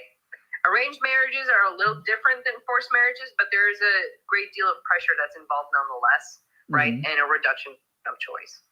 So my main point being is that when we look at the stats of those countries, and I can send you my sources later on, I just don't have them offhand. I'm not. When you look at the stats, Yeah. the stats of those countries, there's something called a Peace Score. Do you know what a Peace Score is? Yes. So in statistics, there's a causation doesn't equal correlation. That's where Peace scoring comes in. Is that how strong is the relationship between two trends, right? Whether inversely or if they're congruent, right? So the Peace scoring methods that they've done on countless multiple studies have found that in countries where the divorce rate is incredibly low, the domestic violence rate is incredibly high. Mm-hmm. Okay, so this is why you'll see a lot of social scientists say the same thing, that a very low divorce rate is not a good indicator. Mm-hmm. Okay. So that's what, I know like people would think that's like a good thing, but this is not a good predicament for women. Yeah, but we would then have to go across every society, right? To see, all right, so all the low divorce rates. So is this for everyone? Is this for every single low divorce rate society? You kind of see the same consistency across different cultures. You kind of see the Okay. same outcome, right? Higher divorce rate, a lower domestic violence rate. Like, these two things are inversely related. That's the thing. It's kind of across the board. You almost don't even see anything that's. But that's kind of barely interesting. an So anomaly. would the United States be high divorce rate? What's a high divorce rate country? So, like, 50% is definitely high, but it's not true. That's the thing. I know, but what's a high like- divorce rate? What's a high divorce rate? So it's an arbitrary question. So the I'm best sorry. way Let to me. answer that I'm sorry. question I meant is like to what compare it to country other has people. what country has a high divorce rate? Was my question. I'm sorry. Okay, so I'm going to be nuanced as possible. The West comparatively has higher divorce rates than the East. However, the West comparatively has lower domestic violence rates than the East. Okay, so the That's West. the best statement I can give you, because it's like, that's a subjective question that you're asking me, so I have to be careful with my words. Well, it's not subjective because we can have the data It is and show. subjective Well, because here's you can't put a number on it. no, That's the we thing. can because we know that 35% of, on average, it's like a 35% divorce rate in America, right? So we know that objectively. We got that data. So we can know objectively what nation has the highest divorce rate. These are numbers. We can know objectively. I don't think you're understanding here. The crux of your question is like, what is an ideal divorce rate? No, that's right? not what I'm asking. No, you're assuming. I'm asking you, trying to learn. You're teaching me something here. You're asking me what is a high divorce rate? No, right? I'm not. No, once again, my question is, what nation has the highest divorce rate? I mean, there's a lot of them are kind of like neck and neck with each other. You have the U.S., you have Canada, you have Britain. They all have comparatively the same divorce rates. Okay, and so the U.S. has about every 1 out of 3 women are in domestic violent relationships. Yeah.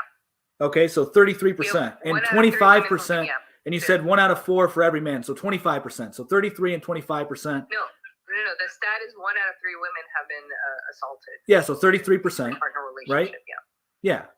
And then the men would be 1 in 4, right? You said 1 in 4? 1 in 4, yeah. So 25%. All right.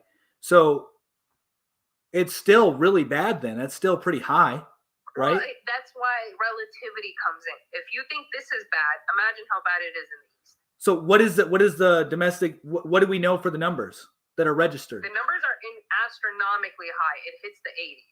Okay, so 80% of them. And what do they and I know this may sound like a stupid question, but hopefully you understand me. What do they qualify as domestic violence? What did they qualify as domestic violence? Yes. Do we have the same standards? You have these are, okay, hold on. It's not what they qualify. You have a unified agency that determines all of this, and that's the World Health Organization, okay? So you can go on their website and find these stats right now if you don't want to. Right? So the World Health Organization has these set definitions of what is qualified as domestic violence, right? What is domestic violence per them? They have several categories, right? Domestic violence usually entails a living situation. That's why it's called domestic, right? Yep. So it entails a living situation where 2 people are living in close quarters with each other for a long period of time. I believe the World Health Organization describes that as something as 6 months or longer, right? So there's that.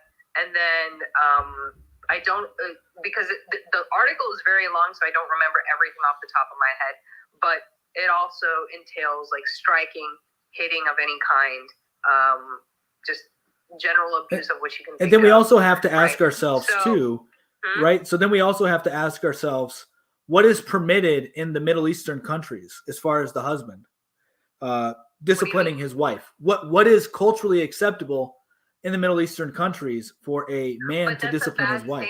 Because there's No. So if you're a scientist, right? You're a scientist. No, you're a scientist, right?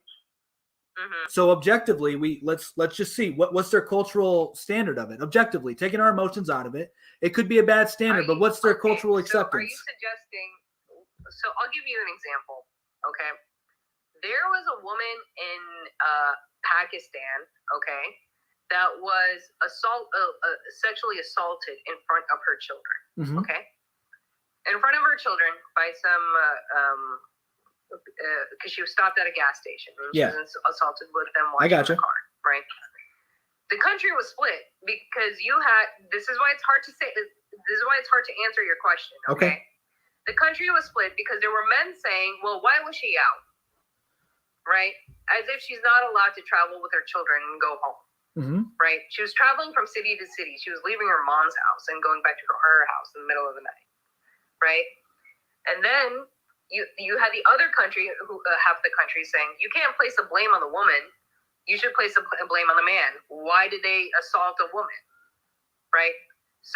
So the country, hang on, I'm sorry. Incredibly nuanced. I'm sorry. Trying to get a feel for the culture. The country was split? Are you saying the country was split or the world was split over this? Even within the country, yes. Who cares about the So, world? you Who can cares look- about the world? Mhm. Focus on Pakistan. What was Pakistan's general Yeah, consensus? I'm talking about Pakistan within Okay. the country. Okay, so they were split within the country. So if you go into like a village area of Pakistan, you'll find more misogyny there. If you go into a more metropolitan area, it won't be nearly as severe. That's just usually the nature of it. So then let me ask you this. So there's more misogyny in villages.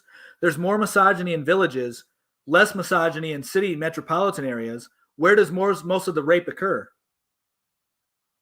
It occurs everywhere. But where does it mostly occur? Scientist, where does it mostly occur? Listen, if we're going to measure by per capita, that's a stupid question. But where is it mostly occurring? Okay, I don't think you're understanding. I do. I think I've shown you throughout this whole conversation I'm more intelligent than you're giving me credit for here. All right, I understand exactly what you're saying. I think you just don't want to answer my question because you want to jump around it. I think it's an arbitrary question because here's the thing. Because there's two sides to this question. If you take out per capita of the question, you're going to say it occurs in cities where there's more population density, right? But if you put in per capita, it occurs at relatively the same rates across the country. So then let me ask you this. Is there a correlation then?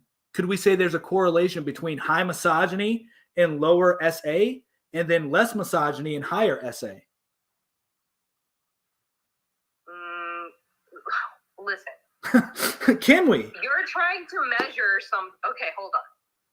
Measuring culture is very difficult. That's not like an objective metric that that's the social science. It's social science. This is what social scientists do. It's all very, very relative in social scientists. Right. So you have to use harder metrics than that. Yeah. So I'm using the words that you use. So what would you quantify as misogyny if we're going to break it down? What type of patterns of behaviors would we qualify as misogyny? And then how could we then qualify? Like, how could we then compare them to I want to keep this conversation quantified? This is, I mean, because my whole point here is at this point, like, are these cultures like really, really bad though? Like, do they have a higher moral standard than the West? And with their divorce with their domestic violence? Look, listen, that's the reason why these questions, I have an issue with them, is because they're highly subjective, right? They're highly subjective. Like, for example, let's say you're someone who's of a religious background, right? You may be of the opinion that, that sleeping around is really bad for both men and women, right? Yep. You will find a lot of Eastern cultures don't really condone that, right? On average. I'm not going to put a number on it, but if you just compare that to the West, the mentality is more prevalent there, right? So I'm going to keep those statements general. However, at the same time, these are also the countries that have the highest porn consumption rate. And you would say there are people who are of the opinion that porn is bad. There are people of the opinion, hey, maybe porn is good because it keeps it, Well, I want to interject there because there are objective bad behaviors. We can't say different acceptance. Murder is an objective bad behavior. That's one of them. I'm sorry? But if you want to say murder is objective bad we can behavior, also objectively say that promiscuity is bad for a society. We can also objectively say that cornos, I'll call them cornos on here because I get banned a lot on TikTok. Cornos, we can also say objectively they do more harm than good. They're not optimizing society. So I'm going to give you perspective here. Okay. I'm going to give you perspective here. So on a personal level, I don't condone promiscuity, but I take my biases out of it, right? So I would agree with you there. On a personal level, I don't think it benefits anybody, man nor woman, to be promiscuous, okay? However, on a society level, when I see the trends that manifest out of that, it's very hard to come to a conclusion what's actually best for society. No, it isn't, because we can see that the highest divorce rates happen. We can see the highest divorce rates happen when a woman, and I think it's same for the men, but we really only focus on the women, and I think that's kind of wrong. But we know that women have a increasingly high divorce, like chances of lasting a decade in a marriage if they had 16 to 21 partners, it's like 16%. But if they've only had one partner, it's like 85%. That's objective data. So we can objectively come to the conclusion. We can objectively come to the conclusion that promiscuity. it's relatively reduces. the same. It doesn't matter if you're a man or a woman. If you've had more partners in general, you're more likely to get divorced. I know, that's what I said. I don't think now I'm going to say that you're not listening to me, because I did say in the beginning that I think it's wrong that we don't focus on the men's stats either, but most of it comes from the women's stats. I've already agreed with you on that. So women who are more promiscuous have a tendency to divorce at higher rates than women who've only had one partner. Therefore, we have data to indicate that it is a bad thing to have promiscuity in your society. But you do, okay, listen. This is where context comes in, okay? So I'm gonna address the point you just had now, but I'm gonna first make the one I was about to make, okay? So I said, it is my personal bias that no one should be promiscuous, not a man, not a woman, okay? So, however, the social repercussions they're not black and white, okay? There are good things it has rendered bad things as well. Nothing in life is simple. That's the thing what people don't understand. I'm with you. That nothing is entirely good and nothing is entirely bad. Life is highly nuanced, right? So if you compare the West to the East, right? Because there's a cultural apparatus in the Middle East that discourages people from being promiscuous, you see it having side effects, right? Yep. If you go into the Google Search Trends application, which by far is the best measurement to do this, instead of like searching site traffic because it's more holistic, you don't have to worry about that VPN nonsense or whatever. Right. If you look up certain keyword searches like child pornography or let's be careful with our language. Let's be careful with our language. Oh, right, okay. Explicit search terms or whatever, right? Right. What ends up happening is that the countries that top the charts of those search terms are which countries? Well, where all of this shit is, all of this stuff is discouraged. You right? can swear. It's just the specific keywords. I think you know what I'm saying. Right. Yeah. That's fine. Where all of this stuff is discouraged, right? So it's almost like a pendulum effect, right? In societies where promiscuity is discouraged, those societies have a higher corn consumption rate, as well as a higher domestic violence rate, a higher sexual violence rate, right? So I want to address that really quick.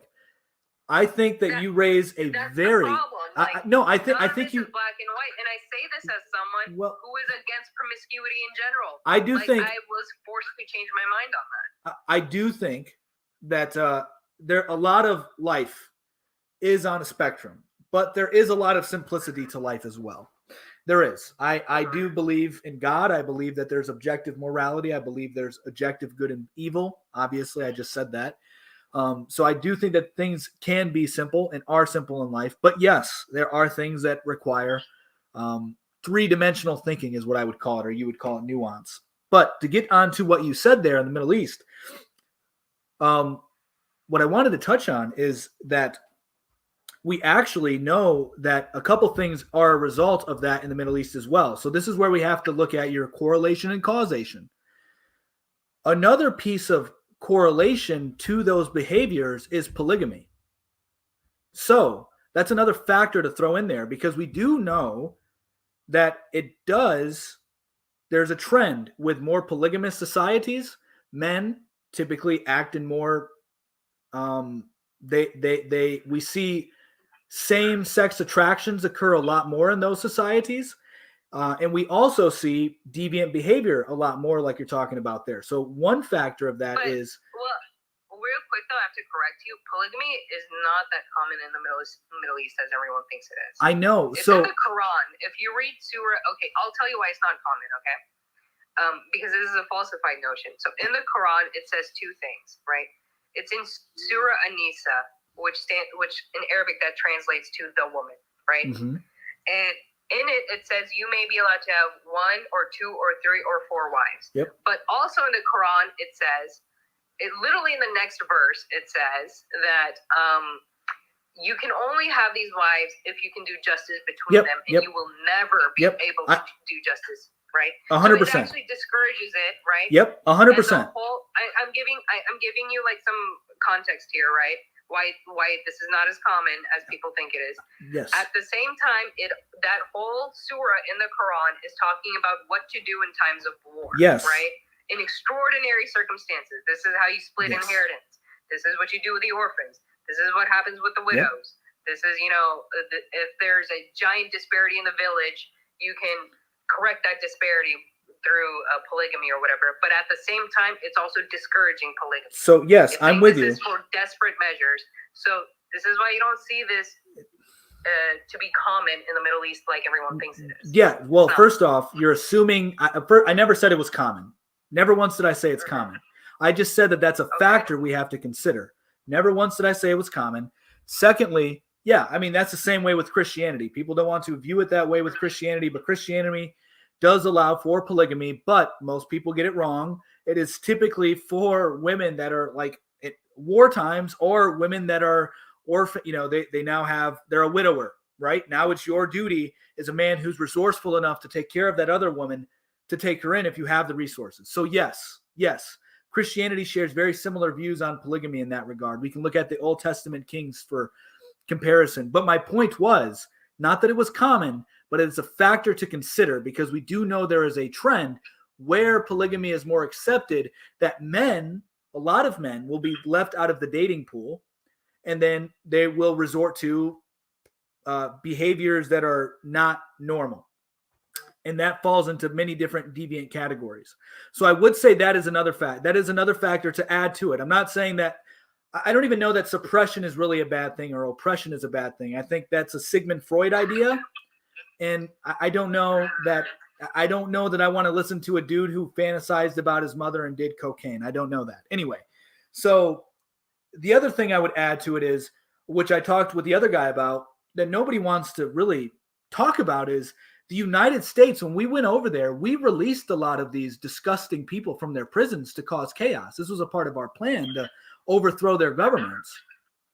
So like a lot of those people, Afghanistan? yeah, a lot of places in the Middle East, yes, where we went to. I mean, but particularly, yes, Afghanistan, where we did release prisoners, and a lot of those prisoners were in there for liking those kind of things, and then they were let out into the streets again. And this was done to establish chaos. And the Star of David tribe did this as well. I'm not trying to be anti-Semitic. I just can't say them in this context or else they will flag me. So that other tribe, they were a part of it as well. So yes, I'm not negating what you're saying at all. I think that it could be a possibility. I don't typically agree with it because I think that's more of a Freudian thought. Correct me if I'm wrong. But I do think that there are other factors that could be more significant to those search results that you're pointing to. I mean, listen, the study was pretty holistic. There's a book I'll recommend to you. Okay, it's called The War Within Our Hearts. It was published in 2013 and went in depth about the Islamic world and all of these trends. Okay, so they did a pretty holistic view. It wasn't like some one-off of these stats here and these stats there. They contextualized everything, right?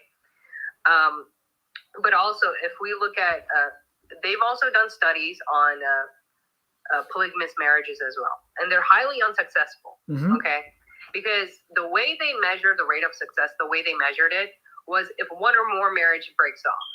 Yep. And it's like close to 100%, almost at least one does. Yep. Right. So it's not ideal. Polygamy is not a very successful endeavor to begin with. Yeah, nobody's saying it is, and nobody's making the argument here that it is. Yeah. Right, but you're saying that we should consider that polygamy is something that's not seen as bad in those cultures. No, that's not. So I'm going to say certain this men- to you because you have initially been condescending to me. You're not listening. All right. I said that polygamy is a factor to consider in those deviant search histories because polygamy means that more men get no women. I'm not for polygamy. I'm not being condescending to you. If I'm disagreeing with you, it may. No. I said once again, at the beginning, not right now. Right now, we're on the same page. But you're just, for whatever reason, I'm saying these things, and we're just like overpassing each other because I literally never once. First off, I never once said that polygamy was common in the Middle East. I never once said that polygamy was good. I said this is actually a harmful thing that polygamy I understand does. what you're saying. You have to let me time. I understand what you're saying. You're saying it's a factor to consider, okay? And deviant And behaviors. I'm telling you why it's not a factor to consider, because it's not common, right?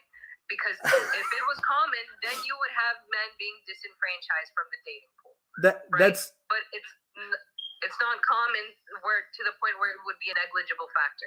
that's silly is what I'm trying to tell you. because let's say you say it's not common because 60% or 70% of relationships are not polygamous, or 80%. Well, you still have 20%. Dude, That's still a fifth, or it could be a sixth. It doesn't even hit the double digits. What are you talking about? So my whole point is that these are things to consider, and that they do contribute to it. Right. So you can, in stats, if some certain confounding factors are considered negligible because they're not statistically significant. Yeah, I think that they're more significant. I think it's more significant than is let on.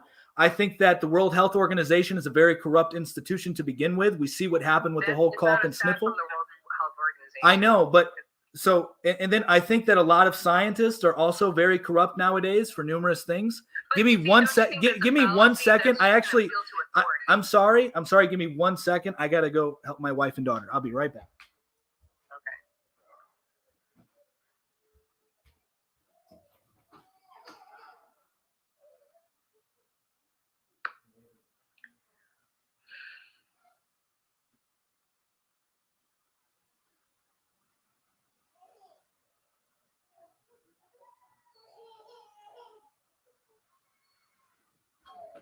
All right. I apologize. My daughter, she's teething right now, and we use some Oh gel. no! And How so old is she?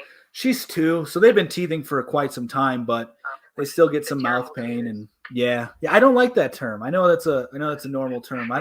I think they're the beautiful twos. They're the tremendous that's twos. cute.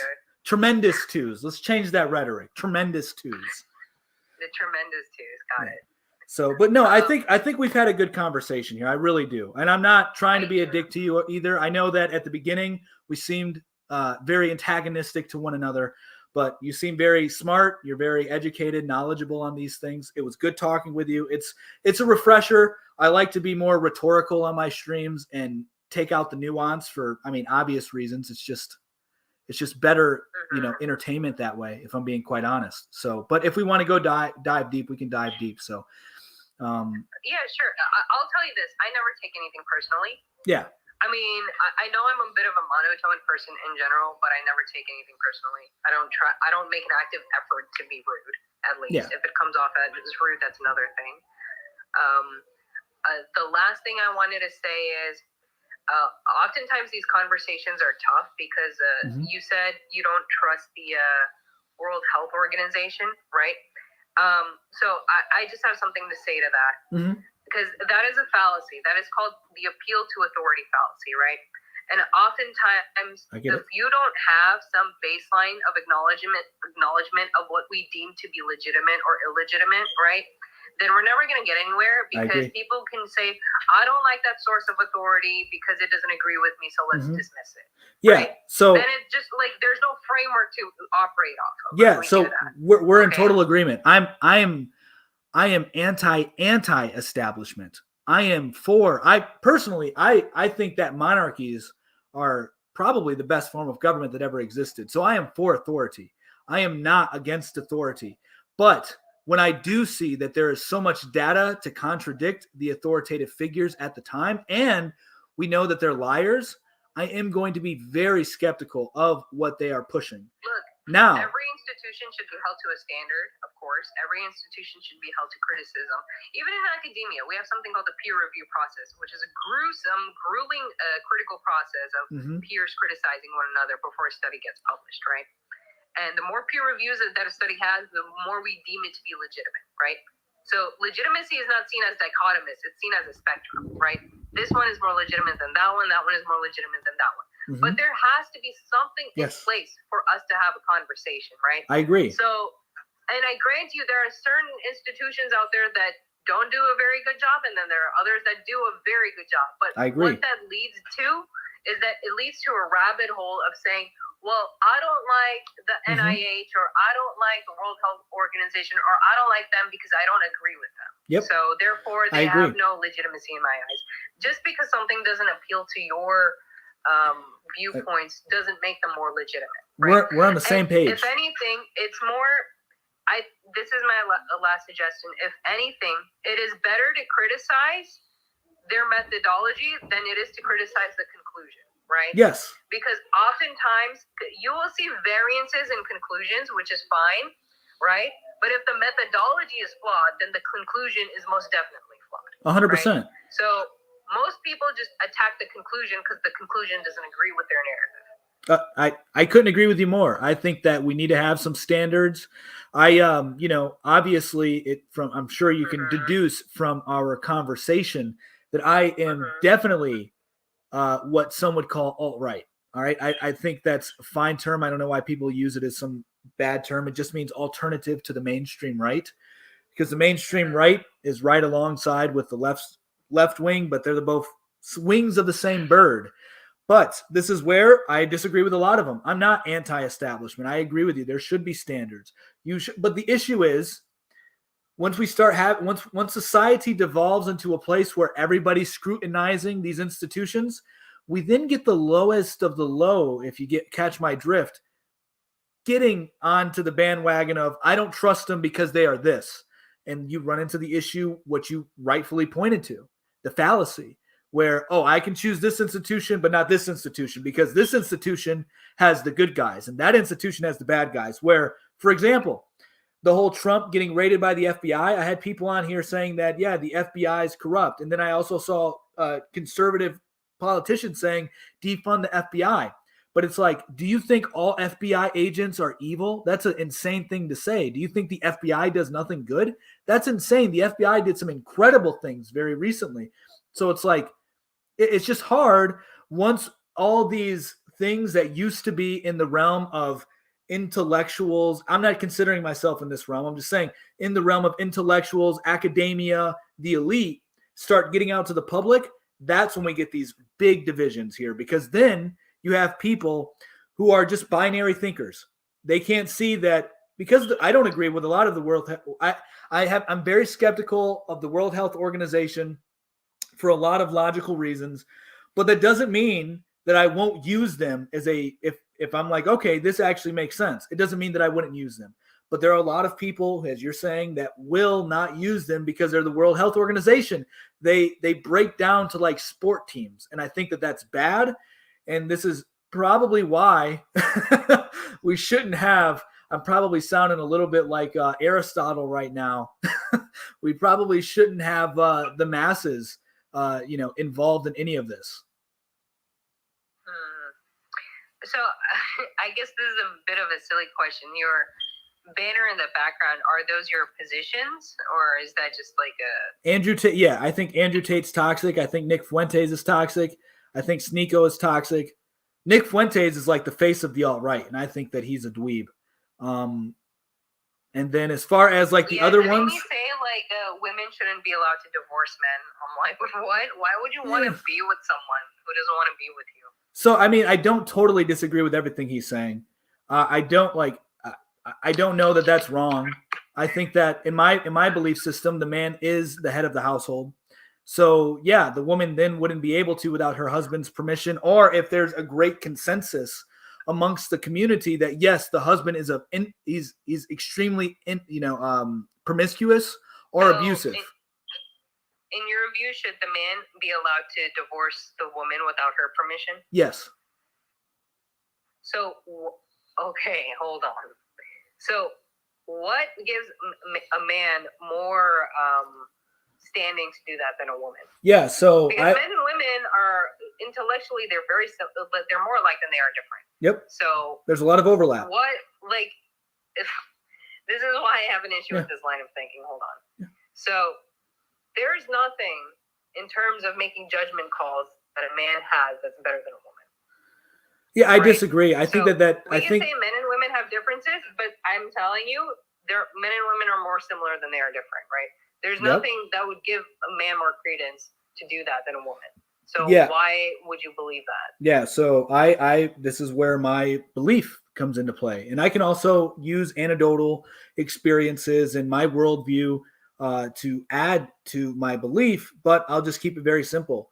Uh, I believe that the man is the head of the household, and the woman are, they're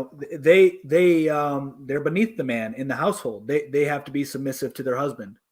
That could be perverted, obviously, but the man has the last say. So what does submissive mean? What is Submissive means that you'll listen to your husband. It means that you will do as he says. Now, there are times. What gives the man more? What gives the man any justification to have that type of authority over their wife? Yeah, so it's very simple. In like, are they smarter? No. So in a very primal sense, a man is more capable of defending their family. So if you're responsible for risking your life, and you can say we don't live in this world today, but I'm saying from a more primal, instinctual, natural perspective, what I'm saying is very valid, and that is a man is going to be the one more fit for war. And therefore, if you're more fit for violence, then you have the power. If you have more power, if you're stronger, if you're better at violence, these are how governments are formed. What does physical strength have anything to do with a woman having agency to divorce? Yeah. So once again, it goes into the spiritual realm, where I say that the woman is submissive to her husband because the husband is going to bear more responsibilities overall because he has to include the safety. And I get it. You can say I have a wife. I have 3 children. My wife is a mama bear. She will hurt somebody for her kids. I get it. But I have a greater responsibility over her because she can only do so much, where I can do a lot more. And that isn't to say I'm better. I think that men and women complement each other. And I think that the man's role is to be the leader. And I think that you should have the final say as the man. That doesn't mean that you can't talk with your wife. That doesn't mean, like right now, perfect example, in my personal life, we have to get a new car, right? It's a big purchase. What are we going to do? I have the authority to just buy the car and my wife will accept it. She has no issue with it. I can just say, this is what I'm doing with the money. Cool. Or I don't even have to tell her and I can just get it. But instead of that, knowing the chain of command in our relationship, it's okay to say, you know what? I'm going to talk with my wife a little bit. Maybe she has a different perspective I haven't heard yet. Kings. Well, really quick, I want to add this. You know that kings have wise men. They have counsel, right? Even though that they can make their decision unilaterally, they have counsel from other people. And so I think that it's prudent for men as the leader of the household to look for counsel from your wife. But that doesn't mean you have to accept what she says. Okay. A few things here. So, the only example you gave me was physical strength, right? So, and I think that men are better at. You a qualifier to be the leader. I think that if you are better at violence, you then get natural authority. What does that have to do with buying a car? Yeah. So once again, it's going back to a spiritual level where my belief goes into play. And then also men are more analytical than women on average. I get it. There's a lot of overlap, but that is one of the parts where men are more analytical. This is true. And women, this is also true. That's actually not true. Yes. Not true. I want you to do me a favor. Yes, men and women. I've Spring and Gordon 1998. So we can talk about studies and we can debate studies. This is another fun thing about our world today, because I can find studies to contradict your studies, which just goes to show that this one is going to be hard to contradict. There's a reproducibility crisis. What you're saying. There's a reproducibility crisis in science. So that's a huge issue. So we can find studies and studies and studies and studies. Just because it doesn't agree with your No. What I'm telling you is that I've done my own research on this. I've done in-depth not studies myself, but then you should consider the study that I'm sending. Yeah, so Crane and Gordon. That's fine. 1998. It is the strongest study on the subject matter to date. It's been cited 1,700 times. In fact, any study that kind of started out with the hypothesis that you have ended in the opposite conclusion that this study has. There's actually no study to date that suggests what you're suggesting. Yeah, well, it's a misnomer. Yeah, so I've definitely seen stuff in my research. And also I will say that in my personal life, I will add anecdotal evidence because I think it's very important for humans to trust their eyeballs. I get it. You can say your own confirmation bias. I get it. I know how to I know all that stuff. I get it. Trust me, I do. I know there's confirmation bias in it, but I think that people should be more accepting of accepting your own observations in the world, the own patterns that you've recognized in the world. And if you are wrong with those patterns, but you should we're then trying be talk able about to a accept. society as a whole, right? Yes, but the society starts from the individual. I get it, but your anecdotal experience ought not extrapolate to a larger society, whereas I know. So as an aggregate yes. would be more accurate. So once again, I've already said that yes. While I know I've done research on this, I've done videos on this, and I know that I'm also using my personal experience. And I would just argue from personal experience at the moment that from what I see, it's not saying that that men are smarter than women. First off, our brains, while there are a lot of overlap, there are differences in men and women's brains. Men and women function differently. We do, objectively, we do. There's a lot of differences between men and women. And I think men handle authority much better than women, which is why pretty much throughout history, the predominant leaders have all been men. Have there been women leaders? Yes, but only after men have established said society for women to lead. So historically, we have evidence to suggest that men are made to be leaders, just historically. Right, but there's a lot of things that are historical that are dominant throughout all of human history, right? Mm-hmm. Like we can talk about like how European colonization has. We know. Here's the thing: everyone has a propensity to colonize one another, right? Yep. Everyone does. Given the tools, people could do it to a great degree. Okay. But what has played out in human history is that Europeans did it the best, right? They colonized, they literally touched every nation on earth, right? And that could be used as an argument too. Well, for like the last 2,000 years, like they were doing it the best. So therefore, there's something about being European, because that's what's been true for most of human history, that they know how to exert and wield power and establish power. Because it's in their DNA, it's in their bones. But we know that not to be true, right?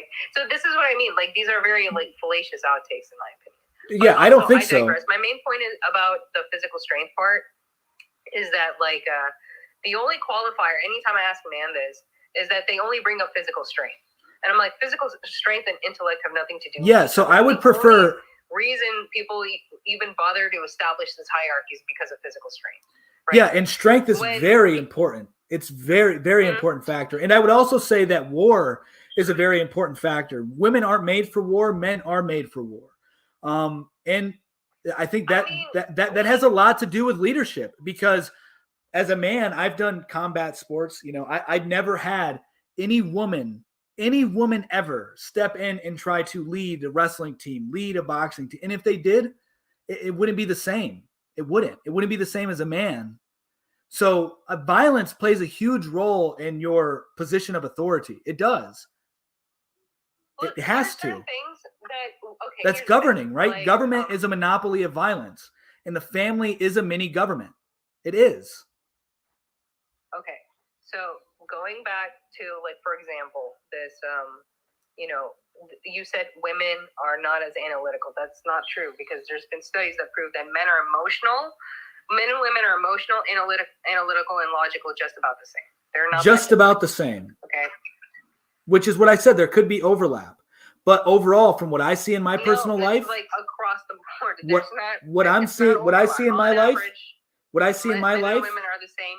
It's not even like a bell curve scenario. It's literally just a straight line, like they're about the same. What I've seen in my life is men tend to make a lot better decisions than a lot of the women I know in my life. That's subjective. And I know, I know. And once again, I think that it's okay. I think that we're at the point in our lives where you can use your personal experiences to conclude your own worldview. And if you can't do that, that's bigoted.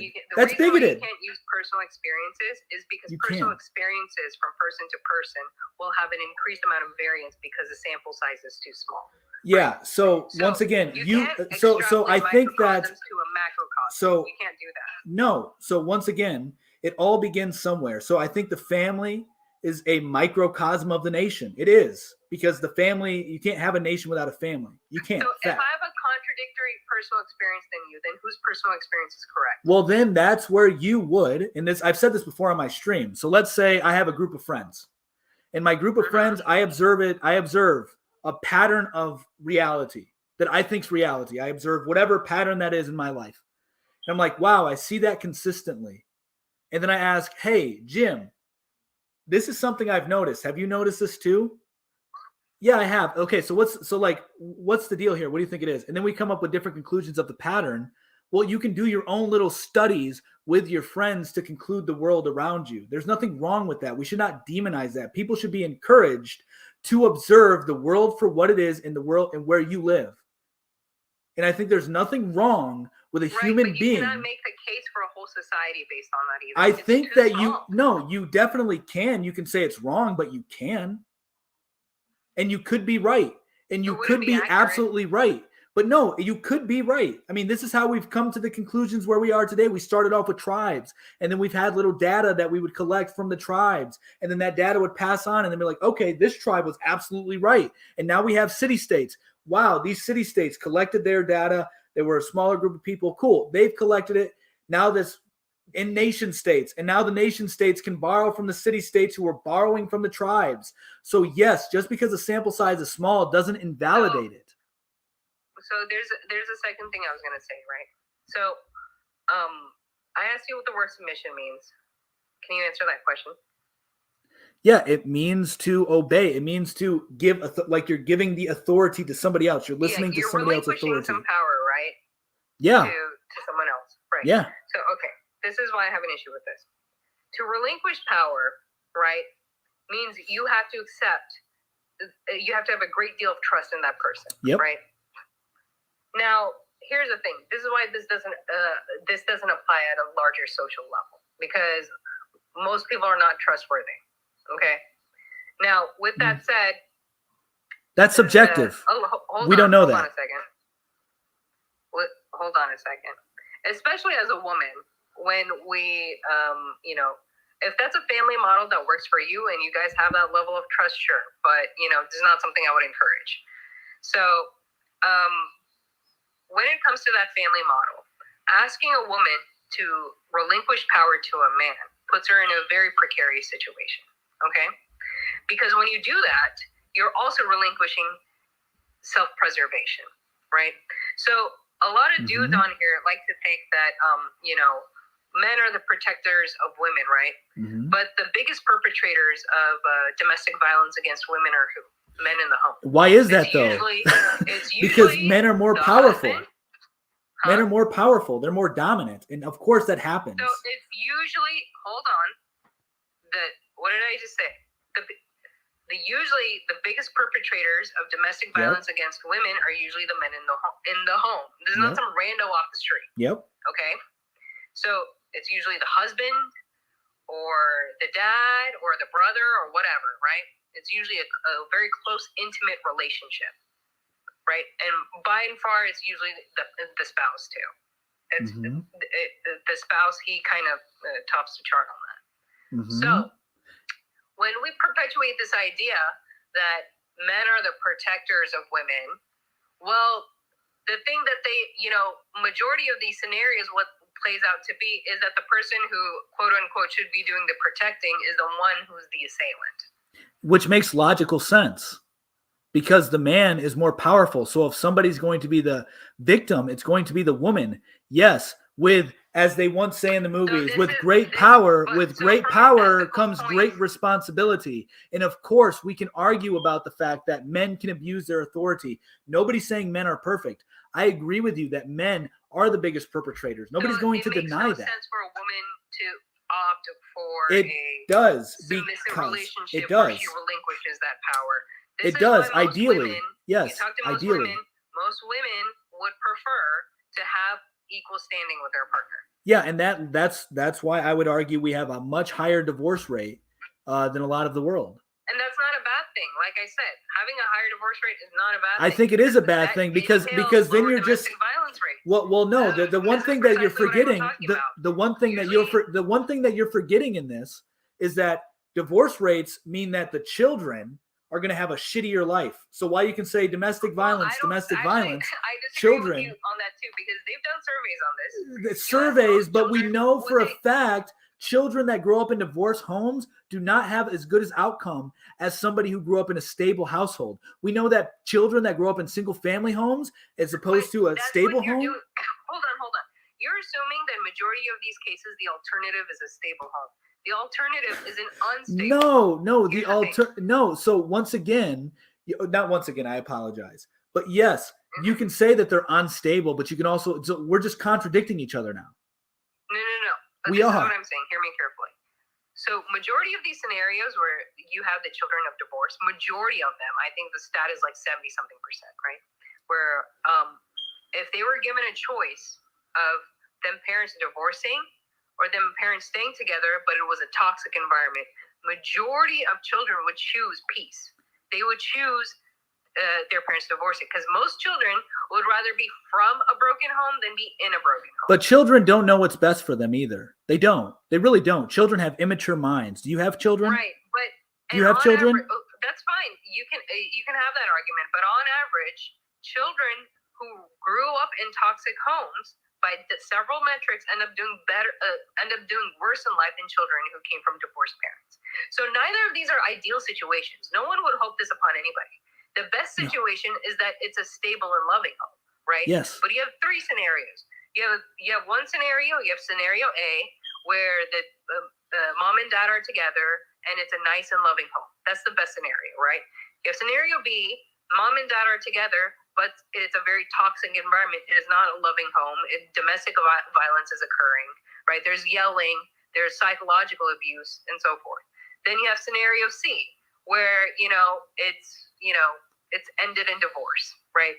That you broke the marriage, you go your separate ways, and the children are being shared in custody or whatever the arrangement is, right? So scenario C, of course, is still more ideal than scenario B. Do you understand what I'm saying?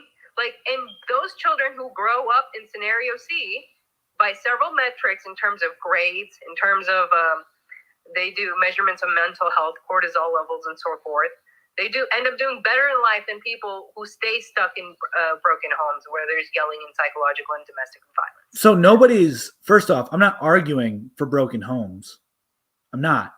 My ideal. No one is. You're not either. I'm not either. No one is. No one would want that. Yeah. What I'm saying is that majority of these scenarios, the alternative was worse. So divorce was actually the best option. You could say that, but then we also know that if the parent gets remarried, the child is also facing greater chances of being assaulted by the spouse or being murdered by the spouse. I mean, like, this is also not objective. This is objective. We know that. So there's a lot of risk when we're talking about breaking up the home. I get it. There's a lot of risk as well when you're living in nobody wants a chaotic environment for the child. Obviously, what I'm saying is the ideal way would be to have families where there is order. There has to be order. There can't there's no equal partnerships. There has to be order. Right. But you have to understand, this is why a lot of women feel that this is where the arrogance of men comes in, right? Because, in those domestic violence situations, a lot of those men are saying the same thing. Like, I want a submissive woman. I want her to relinquish her power to me, right? I am the man. I'm the dominant one. And because I am a man, with the virtue of my genitalia, I get it. And then guess what I can say? Guess what I can say to that? I can literally, all we're going to do right here is so I can say that the women that want the equal partnerships are the ones that are typically going to cheat on their husbands. But here's the thing. There's a difference in those two narratives. Because one party wants equality and the other party wants power. But you did not see what I said. So once again, I can make a very sound argument for the women that want to have equal partnerships. They are the ones that are probably going to cheat on their partner. Be the ones that are going to be experience infidelity. I mean, I don't know, because men and women cheat just about the same. And I know. So what I'm saying is, though, like family models, right? There are several family models. You see family models where they have the man is the breadwinner and the woman is a homemaker. And you also see the family model where they have an equal partnership. Men are cheating across the board. Yeah, so I'm not it saying honestly who's doesn't cheating matter. more, but we do know that women initiate 70 to 80% of divorces in the United States. And do you know why And that is? Let's contextualize that. I actually know the context behind that stat, and most people don't. So let's talk about that actually. Right? Enlighten me. So I think that the stat is actually 72%. 72% of divorces are initiated by women, right? But we live in a society, this is where economics comes in, right? We live in a society where the top 1% owns more wealth than the bottom 50%, right? So economic disparity is huge in this country, right? Also, like I said, divorce is not a bad thing. But historically, women may have wanted to divorce, they just didn't have the opportunity to divorce, and so they're stuck in domestic violence situations. This is why in the past, peace scoring for domestic violence was incredibly strong. Domestic violence was way up in the 50s, 60s, and 70s, right? Before it was in 1962 that a woman got a right to open up her own bank account. A woman was about to buy her own house in the 70s. So these women are still alive today, and they're still affected by those laws today, right? So given all that context, this is something called the independence effect. This is not necessarily a bad thing, okay? But in general, what ends up happening is that you have a society where economic inequality is huge, right? About 50% of the country makes $40,000 a year or less. To end up in the top 10%, you need to make $100K a year. As someone who makes a six-figure salary, $100K is not going to mean much in the future, right? And that puts you in the top 10% of society. So with that said, majority of households, whether men like this or not, majority of households are two-income households now, okay? This family model of man being a breadwinner and a woman being like a homemaker has always been prevalent in the upper echelons of society, right? Women have always been working. But having said that, right? So it's becoming more and more common that men have to relinquish this idea that they want to be the man or they want to be the breadwinner and accept that perhaps I should start caring about how much a woman makes. And women, because they have their own money, they don't entirely have to care about how much man makes because they have their own ground underneath their own 2 feet, right? With that said, the culture has not caught up with the economics, okay? Because you still have a large part of the population who still wants to believe in this unachievable economic family model where men are the breadwinner and a woman is a homemaker, when that's never been the case for the working class anyways. And so you have women who are working jobs as well as coming home to domestic duties, whereas men, on average, because men don't do as much domestic work as women do, they're only doing their job. So you have a scenario where there's an unequal distribution of labor, right? Both men and women are earning a paycheck. They're both working their 9 to 5s, right? However, the woman is coming home and picking up the domestic duties as well, whereas the man is not. There are stats on this. Men are not partaking in domestic duties like women are. They're not assuming ownership of this, right? You may be doing that in your personal life, but this is like pervasive across most households. With that said, grievances develop over time, where you have one party that feels like I am doing majority of the physical and emotional labor in this relationship, that I too am earning a paycheck and I'm coming home to a dirty home to clean up, right? Now, it may be a stupid argument here or there over the dishes and maybe a stupid argument over taking out the garbage, but over time, those grievances develop into a mountain, right? And then majority of those 72% of those divorces, 61% opt for marriage counseling. So they're literally looking at this as a last resort. They don't want to divorce the guy, but they also feel trapped because there's an unequitable division of labor here, right? So then, after those grievances develop, they end up leaving. There's so many. Have to contextualize that. Yeah, I know. Just throw that out there. I can just throw it out there, but thank you for. You can't tell me what I can and can't do. All right, I can throw it out there, but thank you for contextualizing it. I'm not criticizing you for contextualizing it, but people can just throw it out. Literally, they can if they want to. But yes, cool for contextualizing it. I will say that, like the grievance thing, it has a lot to do with men. With women, with birth control. This is a fun fact most people are unaware of, but it does change it. It does change women's hormones, and so they're more likely to go for an effeminate men than they would the alpha that they would seek. And I'm not calling myself an alpha. I'm not saying that in the slightest. I'm just speaking in terms so people understand. You know what the funny thing is that the guy who coined the term alpha, I used to work for that guy. His name is David Meach. Interesting. That's pretty cool. He actually recanted the term, and he wrote a book in 1970 called The Wolf. Right? Okay. And he made a huge error in his study, and he recanted it in 1999. But the concept of alpha doesn't really exist in humans. It does. It does. I think that it doesn't, but it actually does. So scientifically, there's no basis. actually, it does whatsoever. because you can see it's social science, right? So once again, not once again. I keep saying once again. So there's a social sexual hierarchy in men because there is a social. Because men compete for women. Women don't really compete for men, although they can, but they don't typically. So alpha, generally speaking, is just your man who's going to be your natural born leader, who's going to be stronger, smarter, not necessarily smarter, but more charismatic, the ability to command a troop. That's what somebody would call an alpha. And then you would have your bravo, which would be your second in command, which would not be necessarily comfortable in a leadership position, but they will listen to the alpha. They're very next to them on the hierarchy. It's called the social sexual hierarchy. It is a thing. And then you have your delta men, and you can see this is a pattern behavior amongst men because some men are natural born leaders and they will lead and they will command people to follow them and people will follow them. And so that's what we would consider an alpha in a human. Not every man has that trait, but some men do. And some men have the trait of being the second in command. A lot more men have the trait of you tell me what to do and I'm going to do a really good job at that. Those would be called your deltas. And then you have your gammas, which they're your closet secret kings. All of this is pseudoscience to me. It's not realistic. I don't care that you think it's human behavior is very variant and very complex. So then you can't tell me. So then you can't tell me. Well, hang on. You can't tell me that it's not real if it's social science because what we're talking about here. That's pseudoscience. No. What you're telling me is that alpha isn't real because some guy got it confused and the female wolf is actually the alpha. That doesn't negate the truth in it that there is a hierarchy in humans and there are hierarchy amongst men. And that's the words that we're using. This guy, okay, so listen. So when he studied, and I don't even want to go down this track anymore. So I want to go back to my original point, right? We got sidetracked on the guy that made alpha. These are just categories.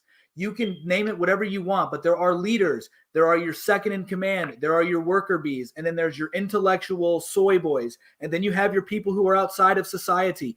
Call them whatever you want.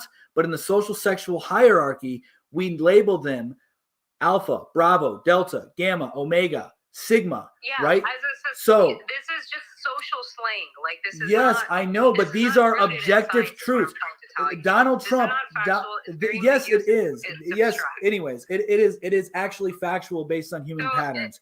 But anyway, so women get with no. So women, and then you can read about it on your own, and you'll understand why. I've heard of this. This is just pseudoscience. I've heard of this, and you can call it pseudoscience, but to negate the fact that some men are natural leaders, some men attract more women than other men. Let me tell you why that's anyway, wrong. hang on. I don't even want to go down that road anymore. We're done with it. So the birth control thing.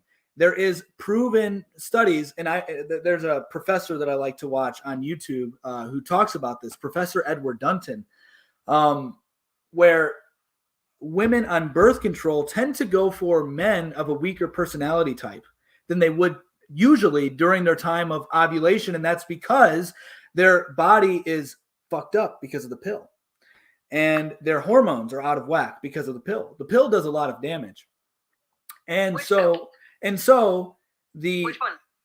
The birth control pill. In general, the birth control pill is bad. Pills do different things. So anyways, the birth control pill overall is bad. Are they all doing? So anyway, the men who are with these women that you're talking about grievances. Do that, bro. Like you gotta tell me which so pills. Once again, I'm gonna keep going. I'm gonna keep. So women on birth control tend to get weaker men, and that's because their ovulation, their hormones are all fucked up. And then the men who you're describing that won't do the extra work, that are not helping around the house, are more so like they need to be taken care of, that exist. And it has a lot to do with society pushing garbage on women and men to begin with, right? It's not, I think men are the problem with society today. I'll agree with a lot of feminists on that. Men are the issue. And then the other thing is when we talk about finances, I think this is a big misunderstanding as well in the right-wing community that women aren't supposed to work. I think that women can work. I don't think that women should prioritize their work over their children. I think that it would be much better if the families chose, if they had to, poverty, so that way their children can at least be raised with a mother, because poverty, sorry, I got a phone call, because poverty is relatively subjective anyway. There are very happy people that live in poverty. So the mother being in the household over pursuing economic gain is There's much. no audio. Sorry, can you hear me now? Now I can hear you. Okay, I couldn't yeah, hear I had- you. I don't know what you said. Yeah, I had a phone call, so I had to turn it off. Anyway, Wait, can I ask you a question? I need to ask you a question, okay? Because you can't just say birth control. okay, we're not going to get caught In up on that. So in general, general, is yes, it rendering is the same bad. effect. It is bad. Anyway, so I'm sticking to that. It is horrible for But, women. okay. No women should take it. I'm done with that point right now. So No. we're moving on to the next point, No. which is the economic point, which is where I was at. So the economic point is this. I think that women should prioritize their children over work. That is the main thing. The issue with society by and large is women prioritizing their work over children, are trying to do both. While you can do both, for whatever reason, it's hard for people to comprehend that you are making a sacrifice. Which one are you going to sacrifice? Are you going to sacrifice raising your children really, really well and only for kind of good, so that way you get a bigger paycheck because you're absent more? And then guess what? Now you have to delegate your responsibility as a parent off to an institution, whether it be daycare, school. And now guess what happens? You no longer are essentially controlling how your child is raised. You're now leaving it up to society and the state, which isn't good. We see that that's playing out very horribly. So the economic argument, while I understand, I think is wrong, because I don't think anybody should be pursuing economic gain over their family. I think that it would be much better for societies to choose poverty if they had to raise their families to be better, so that way their kids could have a better What? life. I've already said that. Yeah, I think that women should. So, and also I would add this, that women, if they want, and this is true, even in the Bible, it says this in Proverbs 31, it describes what a good woman is. And a good woman is somebody Okay, who but not also, everyone follows the Bible. Not everyone deems it to be. I don't give a shit what you're saying. So it's kind of annoying now that you keep telling me these things. You got to stop that, or else we're done. All right. So the Wait. Bible, because I'm talking about my Don't you think beliefs. that All was right. condescending just now. I've been trying to be respectful. Yeah, I know, but it's getting annoying at this point. So, I mean, all right. there's been times I've been annoyed because So the I've asked you Bible, questions so that I the wasn't Bible, disrespectful Proverbs to you. 31, it says a woman, a good woman, and I can use this because it's my belief system. And if you don't like that, that's fine. Leave. It's my belief system. I will use the Bible. The Bible is a source of authority in my life. You can say it's not a source of authority for everybody else's life. Therefore, it's scientifically irrelevant. Nobody cares. So Proverbs 31, it says a good woman is somebody who also is hustling for the family. It is. So not only are you raising the child, but you can go out, not necessarily going out and making money, but try and find things within your home so that way you can prioritize your child over money. That's the whole thing. It's that way. And the other thing that we have an issue with in today's world, this whole self-preservation. When you get married, you have to understand that you're no longer yourself. You are becoming one with another person. You've now become one. Two have become one in marriage. So my wife, I feel like I've gone to church. my wife, that's good. If you feel like you've gone to church, maybe that's a good thing for you. Because I So- think Christianity to be illegitimate. I don't think it's the truth. And a That's lot of people fine. don't, That's so fine. it's not You rooted. get. I don't give a It's shit. Once rooted- again, I it's don't rooted in care science. that you think it's not true. I don't care at But all. the To reason me, why you it's have to true. hear it is because we're trying to have a conversation. Yeah, that and should I'm apply going to everyone. use my belief system in which I But find that's the sources thing, of this is why authority. it's an anecdote, And so bro. Like, I don't care. seriously, Once again, I do you don't not think care. I'm annoyed when I asked you two questions and you cut me off? Like, I asked you a question. All right. Can you please answer this? Okay. All right. I asked you a question. All right, we got somebody else that wants to come on. And then this is the last guest. I spoke with her for almost an hour. So, hey, what's going on? Hey, how's it going? Actually, I was actually going to debate her because I kind of agree with you. You're breaking up, man. Well, you know what I mean? She's looking at this so well. I can't really debate you about this. I already agree with you, but she was very logical. Yeah, she was logical. She was smart. But the thing that annoyed me is telling me I can't do something, that it's invalid to do something, and I've logically explained that there is validity in what I'm saying. It's just because she doesn't agree with my worldview. She was courteous. I'd like to debate her sometime. You see her on here, invite me back sometime. All right, man. Yeah, so what's going on? What's going on?